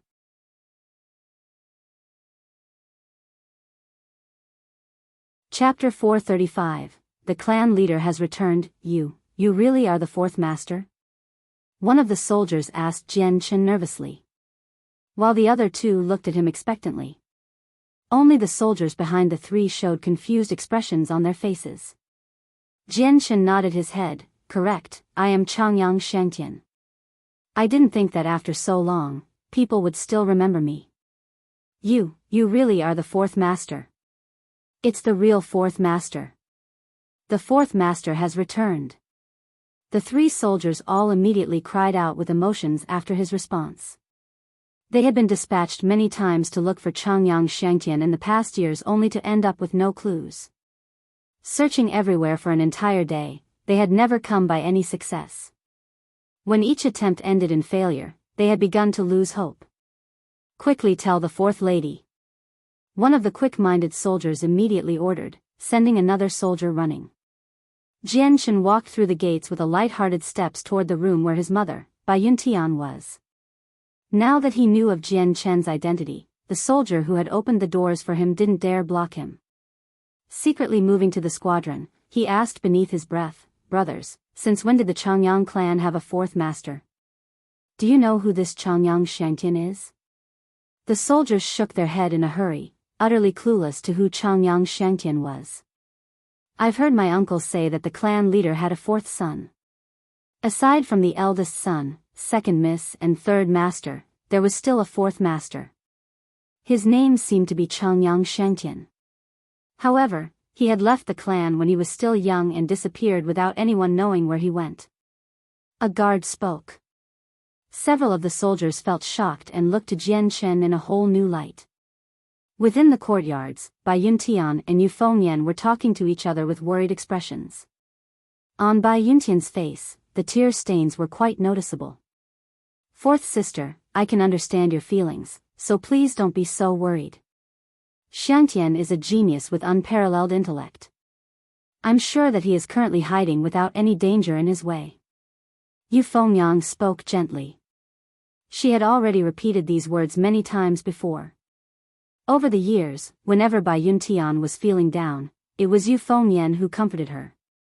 She comforted her with the same words each time without any variety to what she said.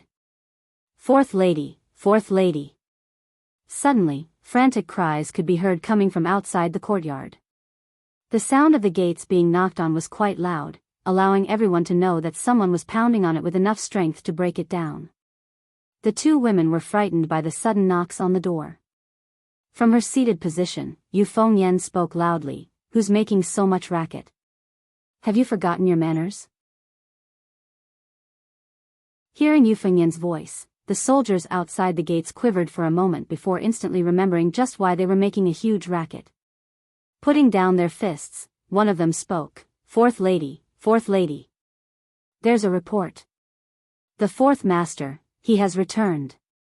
Upon hearing mention of the fourth master, Yu Fengyan and Bai Yuntian both didn't know how to react. They were both stunned since even the fact that there was a fourth master was an unknown fact to most of the soldiers. Fourth master, could it be? Yu Fengyan suddenly thought with a startling realization before revealing a doubtful expression. "Xianger, it's Xianger." Bai Yuntian cried out before quickly running from the room with surprising speed. At the same time, the white-robed Jian Chen had entered the courtyard. When the doors opened, he could only see a familiar face and quickly came to a grinding stop. His entire body froze still as he looked at the white-robed figure of his mother, Bai Yuntian. Even he started to feel tears in his eyes. Bai Yuntian saw Jian Chen turn the corner. Although Jian Chen's current appearance was drastically different from before, Bai Yuntian had watched Jian Chen grow up, she would be able to recognize him anywhere. The mother and son shared the same blood and were tied together with a single string of fate. Right now, whether it was Jian Chen or Bai Yuntian, both sides could feel an indescribable feeling within them. The separated mother and son were finally reunited once more. Bai Yuntian could only stand right in front of her door with her eyes looking straight at the familiar, handsome face of Jian Chen. Her entire body began to shake with emotions as tears began to flow out from her eyes like a spring. Yu Fengyan had walked out as well only to see Bai Yuntian standing still. The moment she saw Jian Chen, her face suddenly froze in astonishment and utter disbelief. Jian Chen had left the Changyang clan when he was 15 years old, meaning he was still an inexperienced child when he left. That age was not the proper age to head out into the world by oneself, especially with the Huayun sect chasing after him.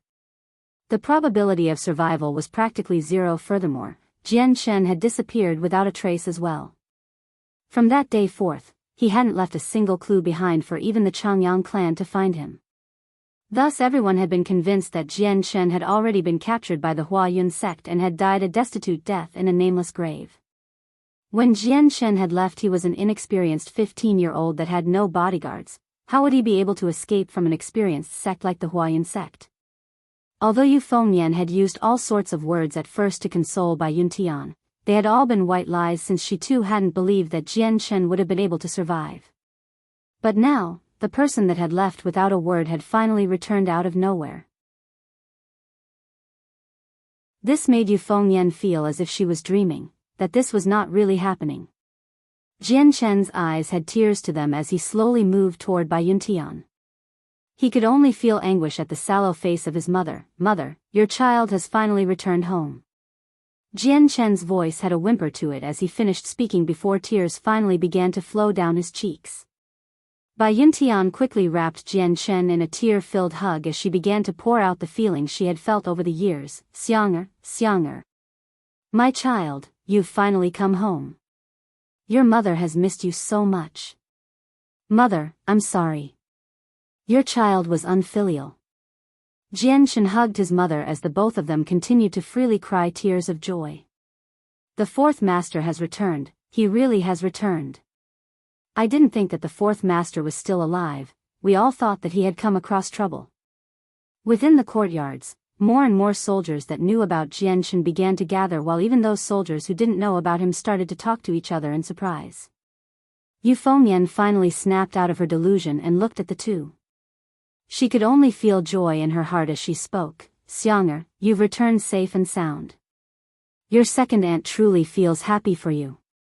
Let's have the two of you come inside to talk. After she spoke, Jian Chen and Bai Yuntian followed Yu Fengyan into the inner rooms before she left to give the two some privacy. There were many things to be said. Within the manor, news that the fourth master had suddenly returned home spread through the place like wildfire. In some time, the entire manor was stunned. Even the eldest aunt Ling Long and the third aunt Bai Yushuang heard the news. Although they were shocked, the two of them did not go see him. Ling Long was looking after her child Changyang and was still in a stupefied daze that did not care for Jian Chen's return at that given moment. Bai Yushuang's relationship with Jian Chen's mother hadn't been the best, and so his return instead soured her mood. Jian Chen remained in his mother's room and continued to speak of every single event that had transpired after he left the Changyang manor. Several things were hidden from his mother since they were far too shocking, and Jian Chen didn't think his mother would believe him if he told her of those events. If he said them now, the entire compound would come to hear about them and be surprised as well. From day to dawn, Jian Chen did not step outside. The mother and son continued to talk for hours on end. Suddenly, a large group of magical beast mounts stopped outside the manor. The majority of the riders were all sturdy-looking men that possessed powerful auras.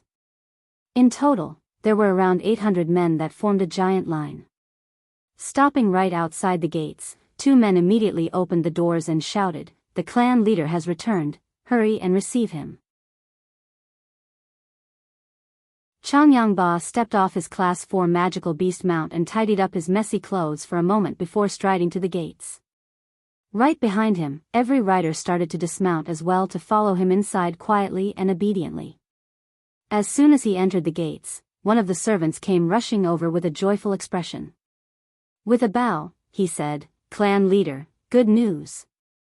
The fourth master has returned."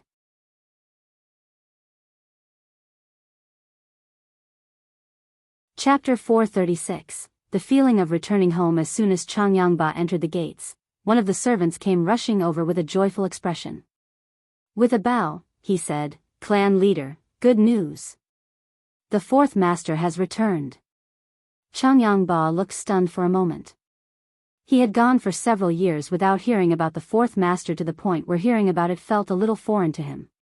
Quickly, he snapped out of his befuddlement and his eyes became daggers as he spoke at the servant. "What did you just say?"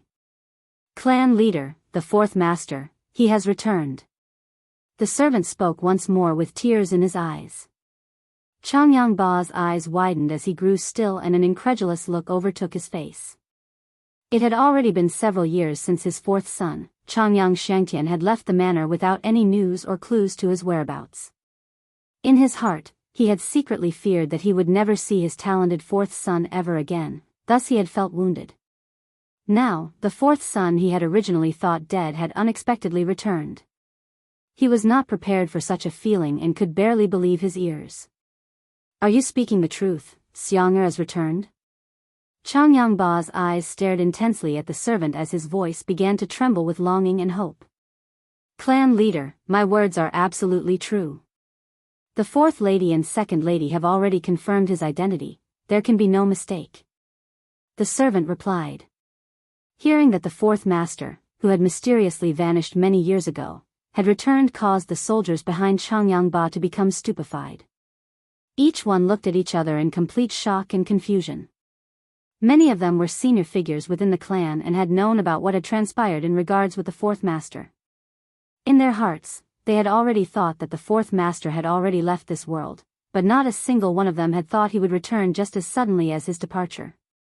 "Where is Xiang'er?" Changyang Ba quickly asked. This sudden development was extremely important to him. After all, he was his father. "The fourth master is currently in the fourth lady's room," the servant replied. In an instant, Changyang Ba's figure flickered away as he sped toward Bai Yintian's room. At this moment, Jian Chen, his mother, and Yu Fengyan were sitting in the same room and talking to each other. The entire topic revolved around where Jian Chen had been the entire time he was gone. Although Jian Chen tried his best to water down the life or death situations he had experienced, the two women were still utterly frightened out of their skins. For her child, Bai Yintian's tears had stained her clothes a long time ago and her eyes were a puffy red. The two women began to think about just how chaotic the outside world was. Neither of the two could imagine being out alone in such a world, or how torturous being in the terrifying magical beast mountain range would be. To be faced with so many life or death situations, both Bai Yuntian and Yu Fengyan felt their hearts about to shatter from fright. Bang! Suddenly, the thick doors to the room slammed open as the black-robed Changyang stumbled into the room. Hurriedly looking around, he scoured the room in search for the figure of Jianchen. My husband! My husband! Yu Fengyan and Bai Yuntian stood up quickly and cried out in surprise. Almost as if he hadn't heard the two, Changyang Ba's eyes landed upon Jianchen's body and instantly felt the emotions well up inside of him. His eyes began to flow with tears at the sight of Jianchen's figure. He could still recognize his son, despite the drastic changes. Jianchen looked to his father with just as much emotion. As soon as the two saw each other, Jianchen's lips began to move slightly. Father. At the sound of being called father, Changyang Ba's entire body was frozen in place before he stumbled closer to Jianchen. Slowly, he studied Jianchen's entire figure before finally smiling. Xianger, you've grown. Finally, the tears that were pooled up in his eyes began to flow down. Jianchen and Changyang Ba had not seen each other for many years. After several words, Changyang Ba moved back to his own room, leaving Jianchen behind with his mother and Yu Fengyan. The war had just ended and the soldiers of the Changyang clan had only just returned. As the clan leader, Changyang Ba had many things to do and was thus very busy. With the return of all the soldiers and a critical figure of the clan, the entire manor bustled with activities and light. Many of the rooms that had been empty for a long time were cleaned and filled with light. At the same time, news of Changyang Shangtian's return spread to each and every single one of the returning soldiers, much to their shock and surprise. Jianchen only left the room of his mother when it was night time. Personally accompanied by her back to his own room, he was then greeted by two maids. Although Jianchen hadn't been back in this room for a very long time, the room was in the same shape it had always been. There was not a single speck of dust to be seen, and even the arrangements to his room looked untouched. Xianger, it's getting late, you should get some rest. Bai Yuntian's eyes reflected with a motherly love as she looked at her child. Jianchen nodded his head. Mother, you should rest up as well. Afterward, Bai Yuntian left Jianchen's room, leaving behind the two maids. Fourth master, please allow this servant to help you change your clothes. One of the maids spoke softly. Seeing just how handsome Jianchen was, the two servant girls couldn't help but feel a little red in the face. The two maids were around 20 to 28 years old. Although their beauty was not outstanding, they were still quite pretty in regards to the entire Lore City. With how strong the Changyang clan was, just how could any regular person enter the illustrious clan? Jianchen looked around his room with a nostalgic eye before speaking up. You two can leave for now. I'd like to rest for a moment. If there's not anything important, please leave me be. Yes. The two maids spoke and left the room, but their eyes reflected their disappointment. Not only was Jianchen the fourth master of the Changyang clan, but he was also very handsome. Both of the maids secretly wished to join beds with Jianchen and perhaps make the leap to become a phoenix. Jianchen stood in the center of the room as he looked around at each and every single item he had left behind. His mind couldn't help but think back to life when he was younger. A series of memories continued to fly through his mind, causing Jianchen to feel it hard to rest. Home. This is home, my home. I've finally returned. Jianchen couldn't help but mutter to himself in a stupefied manner and some pain. He waited for this day for a very long time.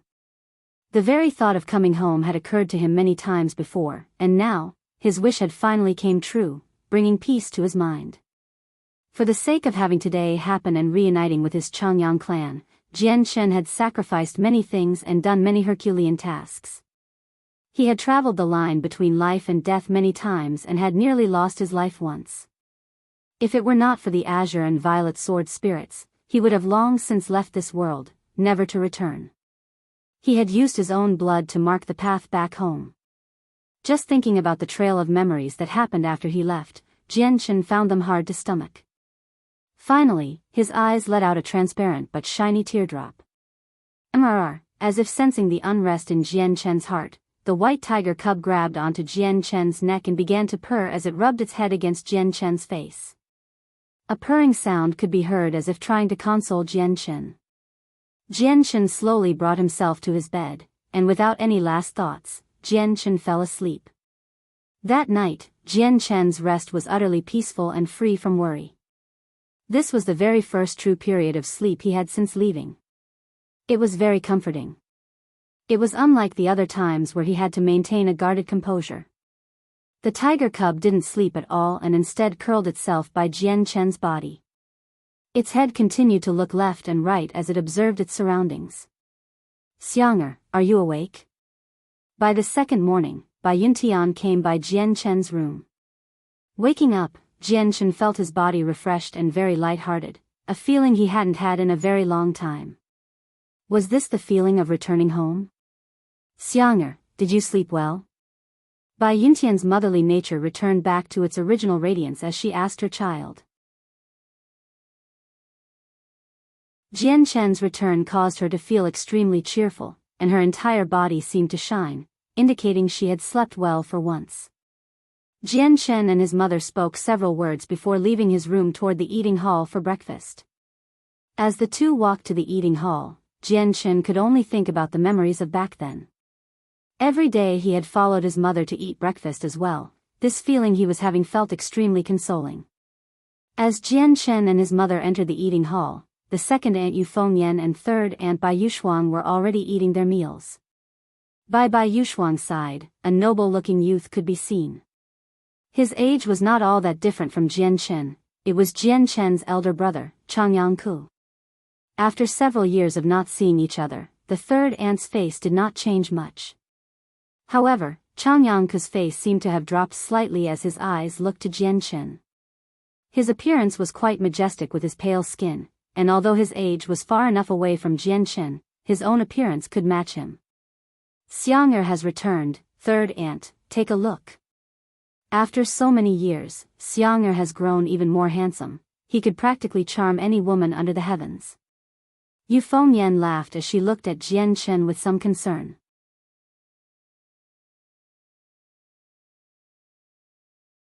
Chapter 437, Family Dispute. Bai Yuntian could only smile at Yu Fengyang's words. When it came to her child, she loved him dearly.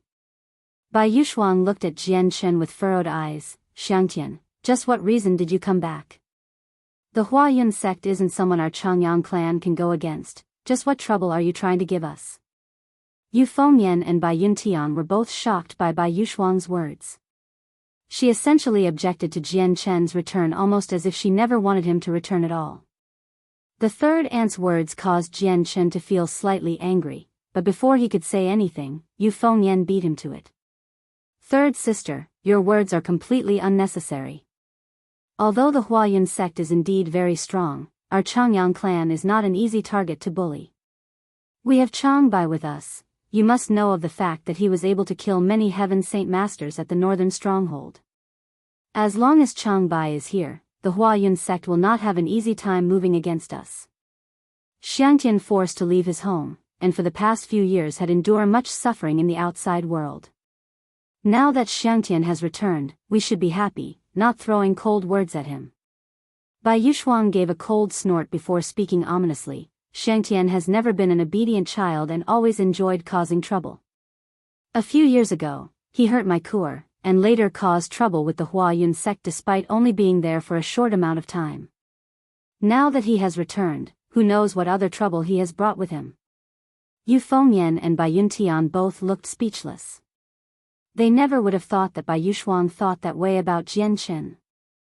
Jianchen was a little angry at this. His eyes began to shine dangerously with a sharp light, making Bai Yushuang a little afraid to look at him. "Third aunt, I know that you object to my being here, but you needn't trouble yourself with my concerns. Whatever trouble I cause, I will naturally absolve them so that they will not burden the clan." Jianchen spoke. With just you? Bai Yuxuang gave a look of loathing before speaking eccentrically. Fine then. You can show us just what you've learned from the outside world. Let's see you resolve the matter with the Huayun sect. Do not let the clan suffer for your troubles. The debt the Huayun sect has with me will naturally be returned. Jian Chen spoke emotionlessly. Jian Chen's words were brassy and arrogant in the eyes of Bai Yuxuang, infuriating her. Mockingly, she spat out, Xiangtian, this is not me belittling you, but the words of truth. Think about how strong the Huayun sect is. Have you forgotten about them so quickly? Going against the Huayun sect by yourself? Humph, even imbeciles can dream, I suppose. Jian Chen's head tilted with a dangerous gleam in his eyes. He had truly been angered by Bai Yuxuang's words, but in the end, she was still his aunt and elder. Jian Chen had no wish to have any ill will with any of his family members. Since he truly cherished his entire family as a whole, he kept his mouth shut. His status was far different than what it was several years ago. Not only was he stronger than any Heaven Saint Master, he was also the imperial protector of the Qinhuang kingdom. With such a status, a trifling matter like this wasn't worth splitting hairs over, but Bai Yuxuang's words and attitude was burned into Jian Chen's memory. Third sister, you're older than this, there is no need to cause such difficulty toward a child. Yu Fengyan's eyes narrowed with anger. What difficulty? My words are completely true. Bai Yuxuang squinted to look at Yu Fengyan without conceding her point at all. Yu Fengyan began to grow even angrier. Her chest began to swell with fury as she looked at Bai Yuxuang. Third sister, you, second aunt, there's no need for this. Jian Chen interrupted before giving a cold stare to Bai Yuxuang. The stare caused Bai Yuxuang to feel a little timid and instantly looked away from him. Third aunt, I respect you as my aunt and elder, so I will not dwell on your words. But in the future, I hope you do not regret your words today. Jian Chen suddenly spoke. Ah? Take a look everyone, look.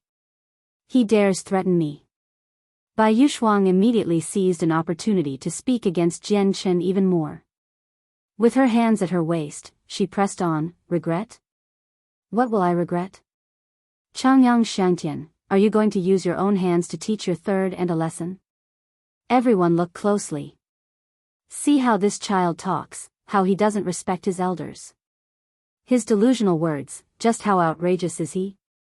Yu Fengyan and Bai Yintian's face hardened with anger.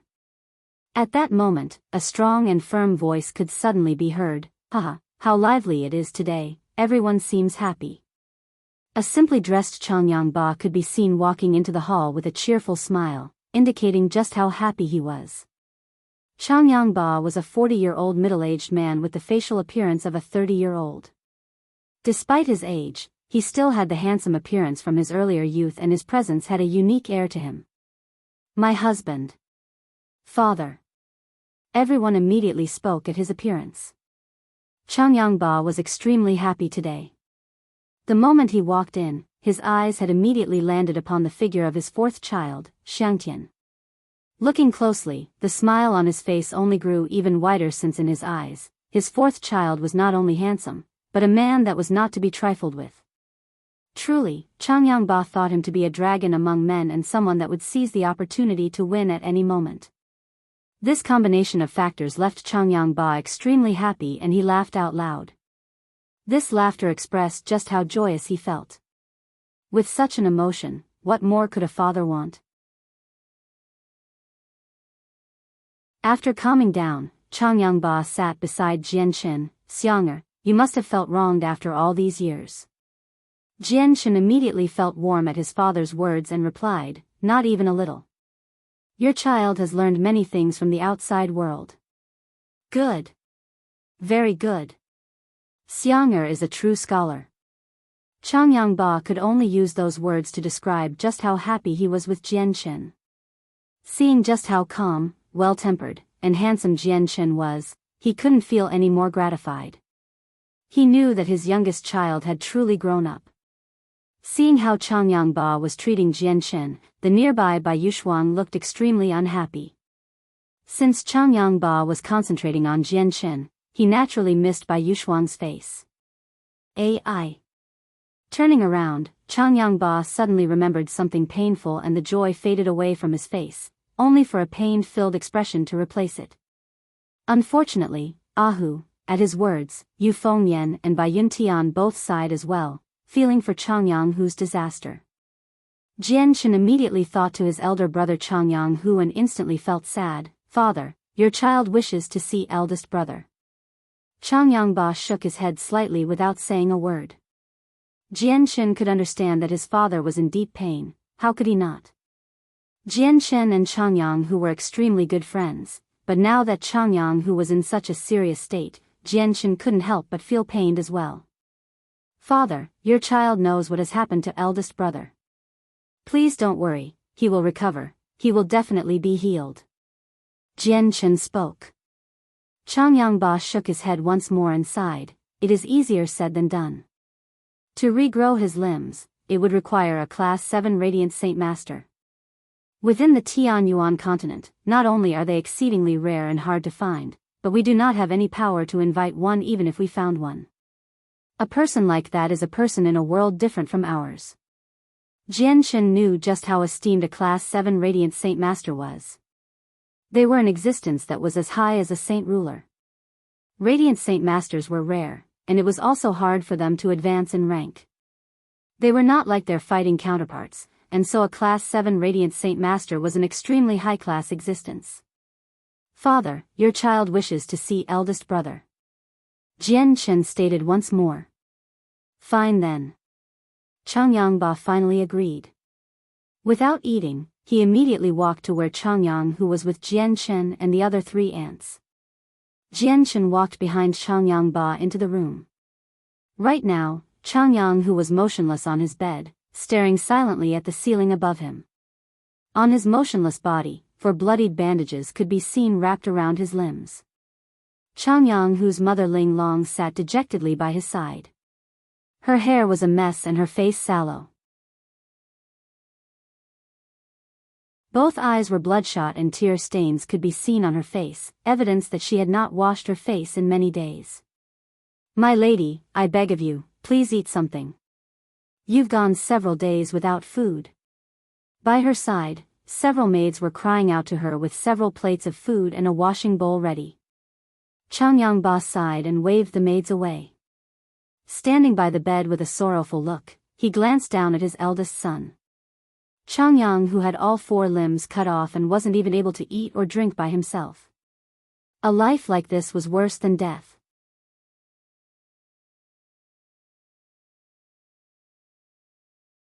Chapter 438, Class 6 Radiant Saint Master Jian Chen slowly walked to the side of the bed and faced Changyang Hu. Gently whispering, he spoke, Big brother, do you recognize me?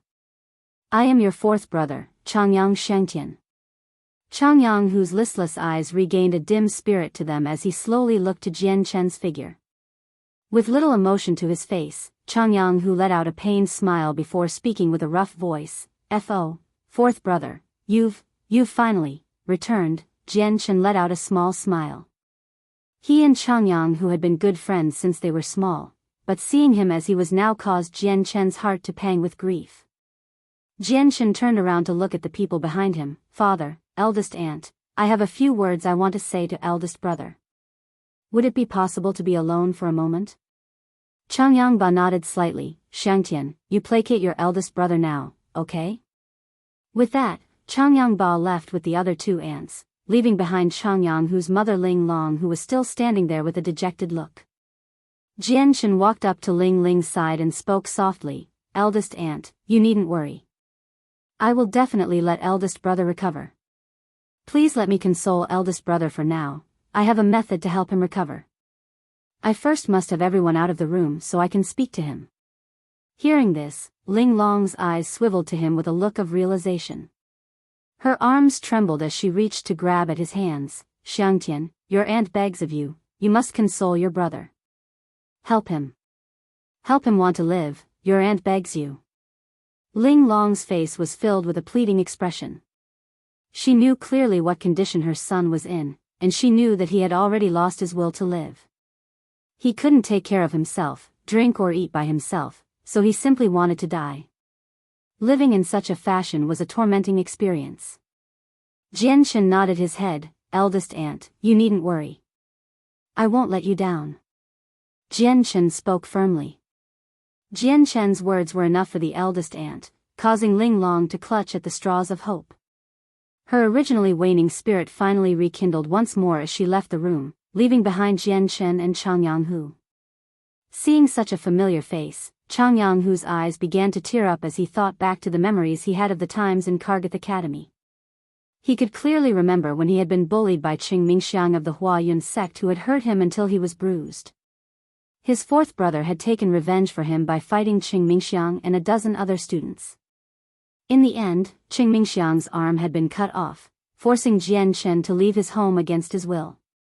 The events from those years haunted Changyang's heart. He knew that he had been the cause that had forced his youngest brother to flee from his home. It was his fault that his fourth brother had fallen to such disgrace. This had always made Changyang feel guilty, since he was the one that implicated his own brother.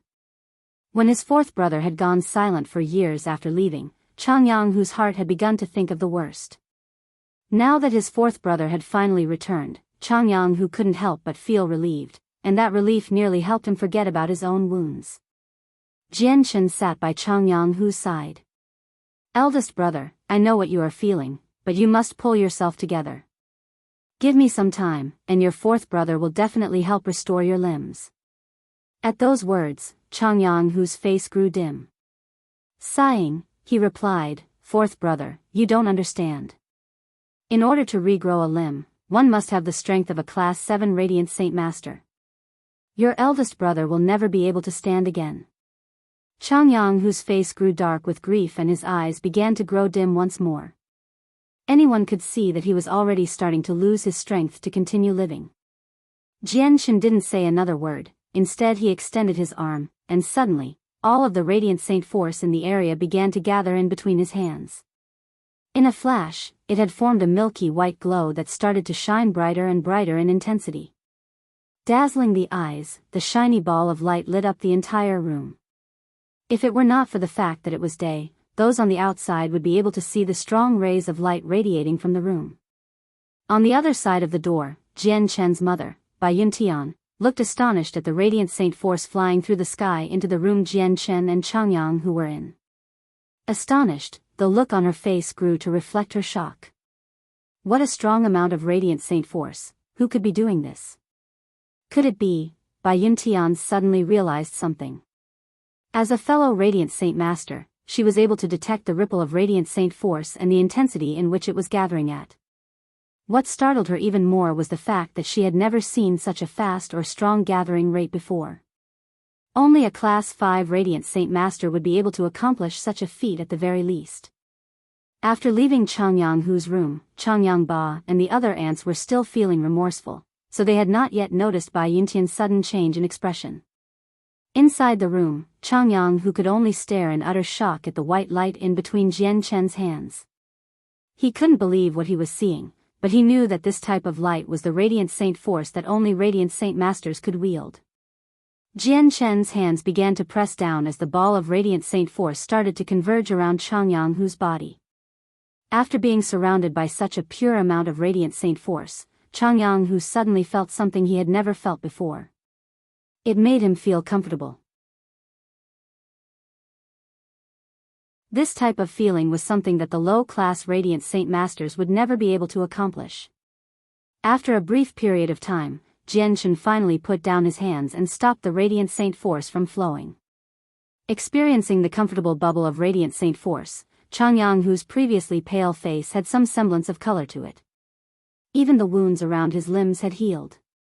In such a small amount of time, Jianshan had accomplished something none of the other Radiant Saint Masters had been able to do. Changyang couldn't even speak because of all the shock he was feeling. He could only look at Jianshan for an extremely long amount of time in silence. Jianshan sat back down. Seeing the look of shock on his brother's face, Jianshan had a faint look of contentment. Eldest brother, you may not know this, but not only is your fourth brother a fighter, but I am also a Radiant Saint Master. I am only a Class 6 Radiant Saint Master, but there is only a few steps away until I reach the Class 7 realm. Given some time, I will heal your body. Changyang, whose face immediately began to surge with emotion while tearing up. His voice began to quaver as he spoke. Fourth brother, are your words, are they true? Are you really a Class 6 Radiant Saint Master? At this moment, Changyang, who finally felt the strength to continue on living. Jian Chen gave a faint smile. Eldest brother, did you not feel it? The Radiant Saint force I can control is far stronger than any Radiant Saint Master that treated you in the past. Eldest brother. You needn't worry anymore. In some time, I will be able to regrow your limbs and make you normal once more. You must promise me to live until that day comes. Changyang, who couldn't find any words to describe the feeling in his heart. At Jian Chen's words, Changyang, who had flung away any thoughts about wanting to die and his hope to live, had burst with a new fire. Fourth brother, don't worry. Your eldest brother will definitely wait for you. Your eldest brother will definitely continue to live. Seeing the shadows of death disappear from his eldest brother, Jian Chen had a happy smile on his face before calling out to the people outside. Changyang Ba and Ling Long both walked in, only to discover Changyang, who lying in the bed in high spirits. All of the depression he had initially felt had been wiped away without a single trace of remnants. This change shocked and confused everyone on just what Jian Chen had said to create such an effect. Bai Yuntian's eyes looked to her child with a loving look, having already guessed what had just happened. Ahu, are you okay? Ling Long had noticed the change in her son's expression and spoke in concern. Seeing his mother's sallow face, Changyang, who couldn't help but tear up as he whimpered, Mother. Don't worry anymore. Your child is fine now. Your child will definitely continue to live. At those words coming from her child, Ling Long suddenly felt the giant boulder weighing down on her rise up. Laying on the bed, she began to wail with tears. Just at that moment, a group of 1,000 men entered Lore City. Many of them carried a bright yellow banner that floated in the wind. On those flags, the giant words, Huayun Sect, could be seen. Now that the war had finally died down, all of the major powers that had took part in the war had returned home. The Huayun Sect had been returning from the southern stronghold and were passing through Lore City to reach their Sect monastery.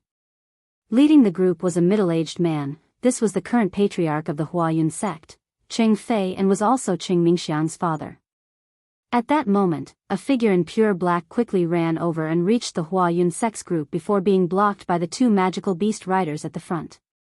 The patriarch immediately recognized the man and said, "Let him pass." The two middle-aged men who blocked the man immediately split way to let the black-robed figure run past. Getting close to the patriarch, he began to whisper something to him. Suddenly, Cheng Fei's eyes shined nastily as he barked out, "Changyang Shangtian has returned home? Is that true?" "It is absolutely true." The figure spoke honestly. Cheng Fei's eyes grew bright as he waved his hand, "Advance. Continue toward Changyang Manor." The Huayun Sect immediately changed path and started to trek toward the Changyang clan.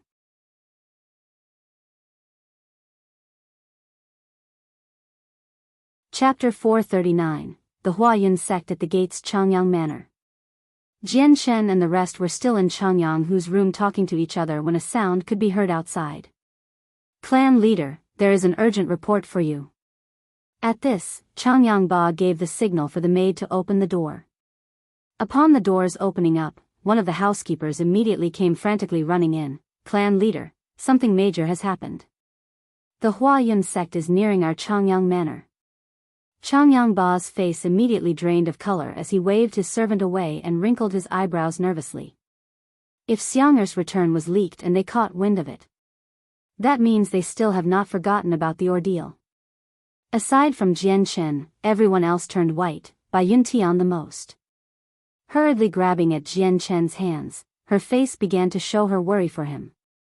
After being apart for so many years before finally being able to see her child again, Bai Yuntian did not want Jian Chen to be forced to be a wanderer once more. Jian Chen guessed at what his mother was thinking. Feeling a small twinge of pain in his heart, he spoke, "Mother, don't worry. Your child won't repeat the actions of the past. My husband, quickly, call Chang Bai. We heard what Chang Bai was able to do at the northern stronghold. With their 2 experts, I'm sure even the Huayun sect won't act rashly. Yu Fengyang spoke with some panic and worry. Changyang Ba shook his head. Chang Bai and all of the other Heaven Saint Masters are currently at the Imperial Palace with the Imperial advisors from the Qinhuang Kingdom. This is a crucial time for them to improve relations with a superior kingdom. Who would give up such a chance? I believe that Chang Bai won't be back for some time. Then what do we do? Chang Bai is our only Heaven Saint Master. With him not around, how can we deal with the Huayun sect? Now that they are in Lore City, it won't be long until they arrive. Yu Fengyan spoke with concern. Jianshan wasn't her child, but she was extremely worried for him nonetheless. Second aunt, you needn't be concerned. I will take care of the Huayun sect myself. Jianshan said. Silly child, don't speak such foolish words. The Huayun sect is far too strong for you to deal with by yourself. Bai Yuntian looked to Jianshan and held him in her arms, afraid that he'd leave once more. Mother, your child is not afraid of the Huayun sect. Jianshan explained. Being at home warmed his heart and made him feel like a child again, almost forgetting about the troubles from the outside. Changyang Ba spoke. Xianger, you don't have to worry. Our Changyang clan has a precious secret that has improved our strength to more than what it was several years ago. Although we've lost many men from the war, the Huayun sect lost just as many. With Chang Bai's heaven-tier battle skill, our strength isn't all that far away from the Huayun sect. You stay here and let me deal with the Huayun sect. The Huayun sect is the #1 sect in our Jessen kingdom and has a power that even the imperial family is afraid of going against. Xiangtian cut off the arm of their only child, Qing Mingxiang. This is something the Huayun sect won't reconcile over. If we don't bring out Changyang Xiangtian out, our clan will be in deep trouble. We are not at an advantage here, we should have Xiangtian run away now. Do not let him involve our entire clan and cause the needless death of many. Bai Yushuang spoke with a displeased look. How could we do that? Xiangtian has already wandered the outside world for many years and suffered more than enough for 9 lives. He has only just returned, how could we usher him back out into the cruel world so soon? Yu Fengyan spoke. Bai Yushuang snorted before looking at Yu Fengyan with a justified look. Open your eyes to see who stands by you. He is still alive and well, is he not? It matters not what he experienced on the outside, he is still living and obviously endured what little dangers he came across. If he continues to stay here, our entire clan will be in danger. Second aunt, I know you worry for Xiangtian, but I am only looking out for the entire clan. Everyone here will stay their mouths. Changyang Ba boomed, shocking everyone. He gave a hard look to Bai Yushuang that did nothing to conceal his anger. No one make another sound, I've already made my decision. The Huayun sect may be strong, but our Changyang clan is not a clan that can easily be bullied. Xianger, you stay here and do not leave. I will call some men and we shall see how savage the Huayun sect really is. The Changyang clan will no longer fear them. Flicking the sleeves to his robe, Changyang Ba left the area. Quickly, the peaceful compound grew frantic once more as everyone heard the news with shocked breaths. Confused steps ran across the compound as the servants and maids ran to call every single warrior. Bai Yushuang glared angrily at Jianshan, you truly are the evil omen of our Changyang clan. Ever since your birth, you've caused nothing but trouble, and now our Changyang clan will be led to ruin because of you. Yu Fengyan and Bai Yuntian both grew hard in the face. Bai Yushuang's words invoked anger in them. Even Changyang, who turned his head to look at Bai Yushuang icily, third aunt, how could say such words to fourth brother? It was Qing Mingxiang's fault, not our fourth brother's fault. Fourth brother took revenge as a substitute for me for my problems. If there is anyone to blame, it is me. Third sister, Ahu is correct. Xiangtian is not to blame for the past. As a primary saint, he was able to cut off the arm of a great saint. This type of strength is not something the Jessen kingdom sees often. We should be happy at his skill and not angered. Ling Long spoke. In the past, she had treated Jian Chen indifferently, but now that Jian Chen had saved her son, she was especially grateful and had a better opinion of him. Seeing the three sisters standing by Jian Chen's side, Bai Yushuang knew continuing on would be pointless. With a last snort, she left the area.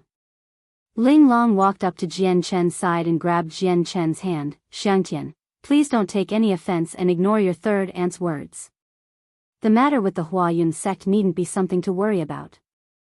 As long as Chang Bai is here, they will not dare be too presumptuous. However, that Chang Bai is truly a secretive person.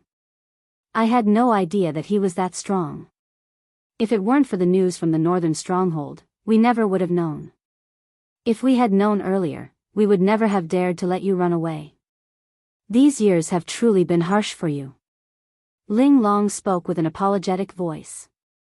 Jian Chen had a faint smile to his face. Eldest aunt, you needn't worry. Xiangtian is not someone that is easily bullied. Third aunt will sooner or later regret her words. Mother, you underestimate fourth brother. My fourth brother is a genius among geniuses. As an older brother, I am far beneath his power. Changyang who smiled from his bed. In his heart, he was truly cheerful because he knew that his fourth brother was a Class 6 Radiant Saint Master. No one had ever heard of one within the Jessan Kingdom before, and it was still rare among the entire continent. Seeing her child's face have such a happy smile, Ling Long felt happy as well. She knew that during Jian Chen's talk with Changyang Hu, he had somehow thrown away the despair he was feeling, causing him to want to live once more. So, her gratitude for Jian Chen had grown immensely.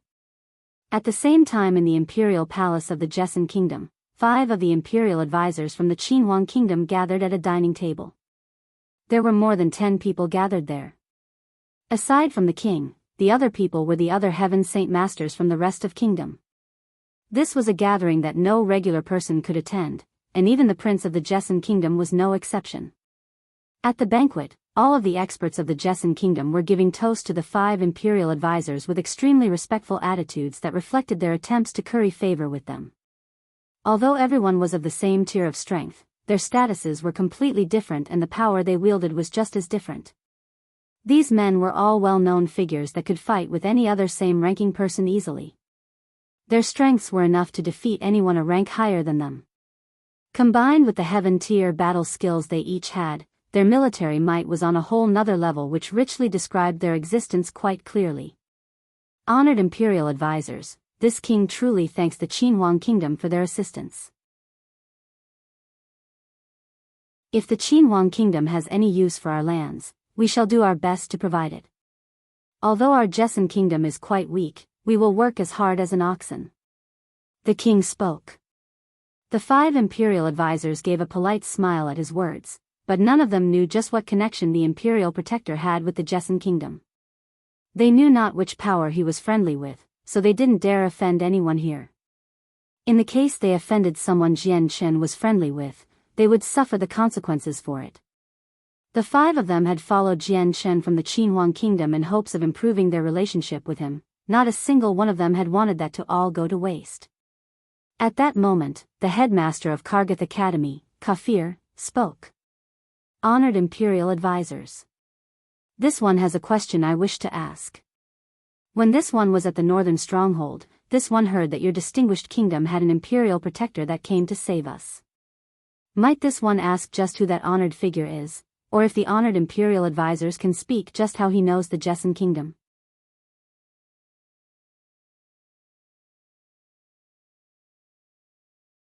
Chapter 440, The Strength of the Changyang Clan. At that moment, the headmaster of Kargath Academy, Kafir, spoke. Honored imperial advisors. This one has a question I wish to ask. When this one was at the northern stronghold, this one heard that your distinguished kingdom had an imperial protector that came to save us. Might this one ask just who that honored figure is, or if the honored imperial advisors can speak just how he knows the Jessan Kingdom? Hearing the question, everyone seated at the table immediately looked to the gathered Qinhuang Kingdom's imperial advisors. Kafir had asked the question that was on everyone's mind. Each one of them knew that as an imperial advisor for the Qinhuang kingdom, there should be no connection with the Jessen kingdom. The 5 imperial advisors looked at each other as if to say something silently.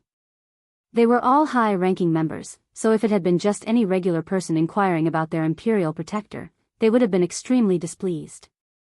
Earlier they hadn't dared reveal any discontent to the specific group in front of them for fear of offending one of the groups their imperial protector was friends with. However, this was a good opportunity to find out more about their imperial protector. The 5 imperial protectors were silent for a moment before Xiao Tian spoke. Our imperial protector's name is Jianchen. Might one of you recognize the name? At the name of Jianchen, everyone revealed confused looks. They had never heard of such a name before. Seeing everyone's faces, the 5 imperial advisors all felt some confusion themselves. With their eyes, they could see that everyone was not familiar with such a name. This result had made them feel curious as well. Was there really a connection between the Jessen kingdom and their imperial protector? In another splendid palace hall, there was a loud clamor as many armored men were eating with joy and laughing with each other. Not only were there high-ranking commanders, there were also many representatives of the major powers to the kingdom. Even 2 of the king's sons were seated there as they gave toasts. Among them, the most prominent-looking figure was a youth in white robes. The youth looked to be around 27 years old, and although he wasn't a part of the royal family, every single person within the halls was toasting him. Even the 2 princes were actively talking with the youth without any arrogance. If anyone who didn't know them had witnessed this sight, they would have assumed that the 3 of them were good friends. This youth was Ming Dong. He had originally been with the Changyang clan at the western stronghold. Originally, he had planned on going back with the Changyang clan after the war ended, but at the request of the king, he had found it hard to decline coming to participate in this feast. Jianchen, it's been half a year since you should have left the Holy Lands. Tomorrow I'll head to the Changyang clan and wait for your return. I don't doubt that we'll see each other soon, then, we'll leave for the Tianyuan continent and defeat our foes. Ming Dong thought to himself back to the days when he and Jianchen were together. Not only did Ming Dong feel a brotherly camaraderie with Jianchen, but he was also indebted to him. If it were not for Jianchen saving his life way back before, he wouldn't have such power or Jianchen's assistance now. If he hadn't met Jianchen, he wouldn't have been able to go with Jianchen to Mercenary City and meet his uncle Tian. If he had not met his uncle Tian, he would have never been able to walk the path toward the heavens. After the feast ended, Ming Dong was invited to stay at the imperial palace for the night. Ever since the imperial advisors from the Qinhuang kingdom had found out there was no connection between the Jessen kingdom and Jianchen, they had lost any interest on staying here. So when the feast ended, they declined to stay and immediately left the imperial palace. When the 5 imperial advisors left, the experts of the Jessen kingdom had no desire to stay either and began to return home. Xiao Tian and the other 4 walked on the streets away from the palace for a while before Qing Xiaofan spoke. What should we do next? Where do we find the imperial protector? To Lore City. Xiao Tian spoke. Before he left, the imperial protector said that he would be staying in Lore City for a while. Let's go there. That works. However, I have a proposal. Since we don't get to do this often, why don't we go at our own pace? In any case, the war is over and it's unlikely anything bad will happen to the imperial protector, so let us go at our own pace. Tian Luo spoke. After the other 4 men agreed, one of them spoke, Tian Luo has a good idea. Since we are in no rush, we may as well take our time. Let us see the homeland where our imperial protector grew up and see just what environment this was to bring about such a genius. Lore City's Changyang clan. The Huayun sect had already gathered outside the Changyang clan's gates. Inside, several hundred soldiers were gathered by ready to fight. The leader of the Changyang clan, Changyang Ba, stood calmly in front of the crowd from the Huayun sect. Right behind him, several elders of the clan stood by with frosty glares toward their enemy. In front of them, the Huayun sect's patriarch Cheng Fei had a dozen men behind him as well. Their eyes were sharp like swords and they were all Earth Saint Masters, but the scars on their faces made them seem even more intimidating. Changyang Ba, our Huayun sect does not wish to quarrel with you, but Changyang Shangtian cut off the arm of my child, which is a sin I cannot forgive. If you do not hand him over to the Huayun sect, my Huayun sect will be forced to make a move. Ching Fei spoke as he glared at Changyang Ba coldly. Changyang Ba snorted, Ching Fei, that year has long since passed. It was clearly your son Ching Mingxiang's fault after he inflicted heavy wounds upon my own child, Ahu. The troubles that happened afterward came from the trouble that Ching Mingxiang caused himself.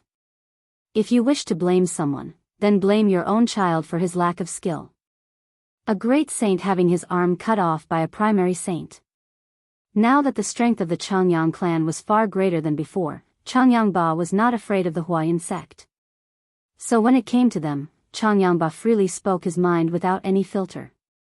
Ching Fei's face grew dark as he regarded Changyang Ba with a dangerous voice. Changyang Ba, could it be that you wish to wage war with my Huayun sect? Although the patriarch is not here, our Changyang clan will not stand to be bullied. If you wish to force our hand, then we will naturally fight against you. Let us see just which power is stronger, your Huayun sect, or my Changyang clan. Changyang Ba spoke without any semblance of humor being heard in his voice. It is true that our patriarch is gone, but do not think our Changyang clan will be bullied like this. We will uphold the strength that our patriarch left behind and right the wrongs that we have once committed those years ago. Another elder said. Ching Fei's face grew even darker as he spoke. Do you not understand the consequence of offending our Huayun sect? For the sake of a single person, the entire Changyang clan will fall. Do you truly want that? Within Ching Fei's heart, he didn't wish to fight with the Changyang clan since he had heard of Chang Wuji's strength at the northern stronghold. At his current level, even if the two Heaven Saint Masters from the Huayun sect were to join hands, it would be unclear on whether or not their sect could win. Even if our Changyang clan falls and becomes a minor clan, the Huayun sect will not be much better off. Changyang Ba laughed coldly. The two sides remained still for a moment. Both of them had a little fear in their hearts since both clans knew that their strengths were nearly equal. In the case that a fight broke out, both sides would take a loss and lose power. After 4 hours of deadlock, a sudden energy could be seen flying from beyond the horizon. A small speck drew closer toward the Changyang clan before slowly descending down from the sky. Slowly, it arrived right in front of the Huayun sect. This was an elder with a fiery red robe and white hair that accentuated his elderly face. Seeing this elder, the Huayun sect's patriarch Ching Fei immediately looked excited. Speaking with hesitation, he spoke, "Ma master, have you broke through?" The elder nodded his head with a faint smile and excitement. The heavens have not forgotten about me. I never would have guessed that at the final moment, I would suddenly grasp the concepts of the mysteries of the world and make the breakthrough to become a Heaven Saint Master.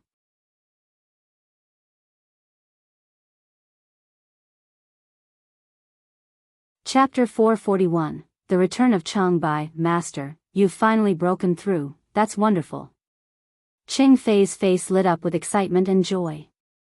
His master had somehow managed to become a Heaven Saint Master just at the crux of the limit, meaning that the Huayun sect now had 3 Heaven Saint Masters. This was more than the Imperial Palace and made them the strongest faction within the Jessen Kingdom.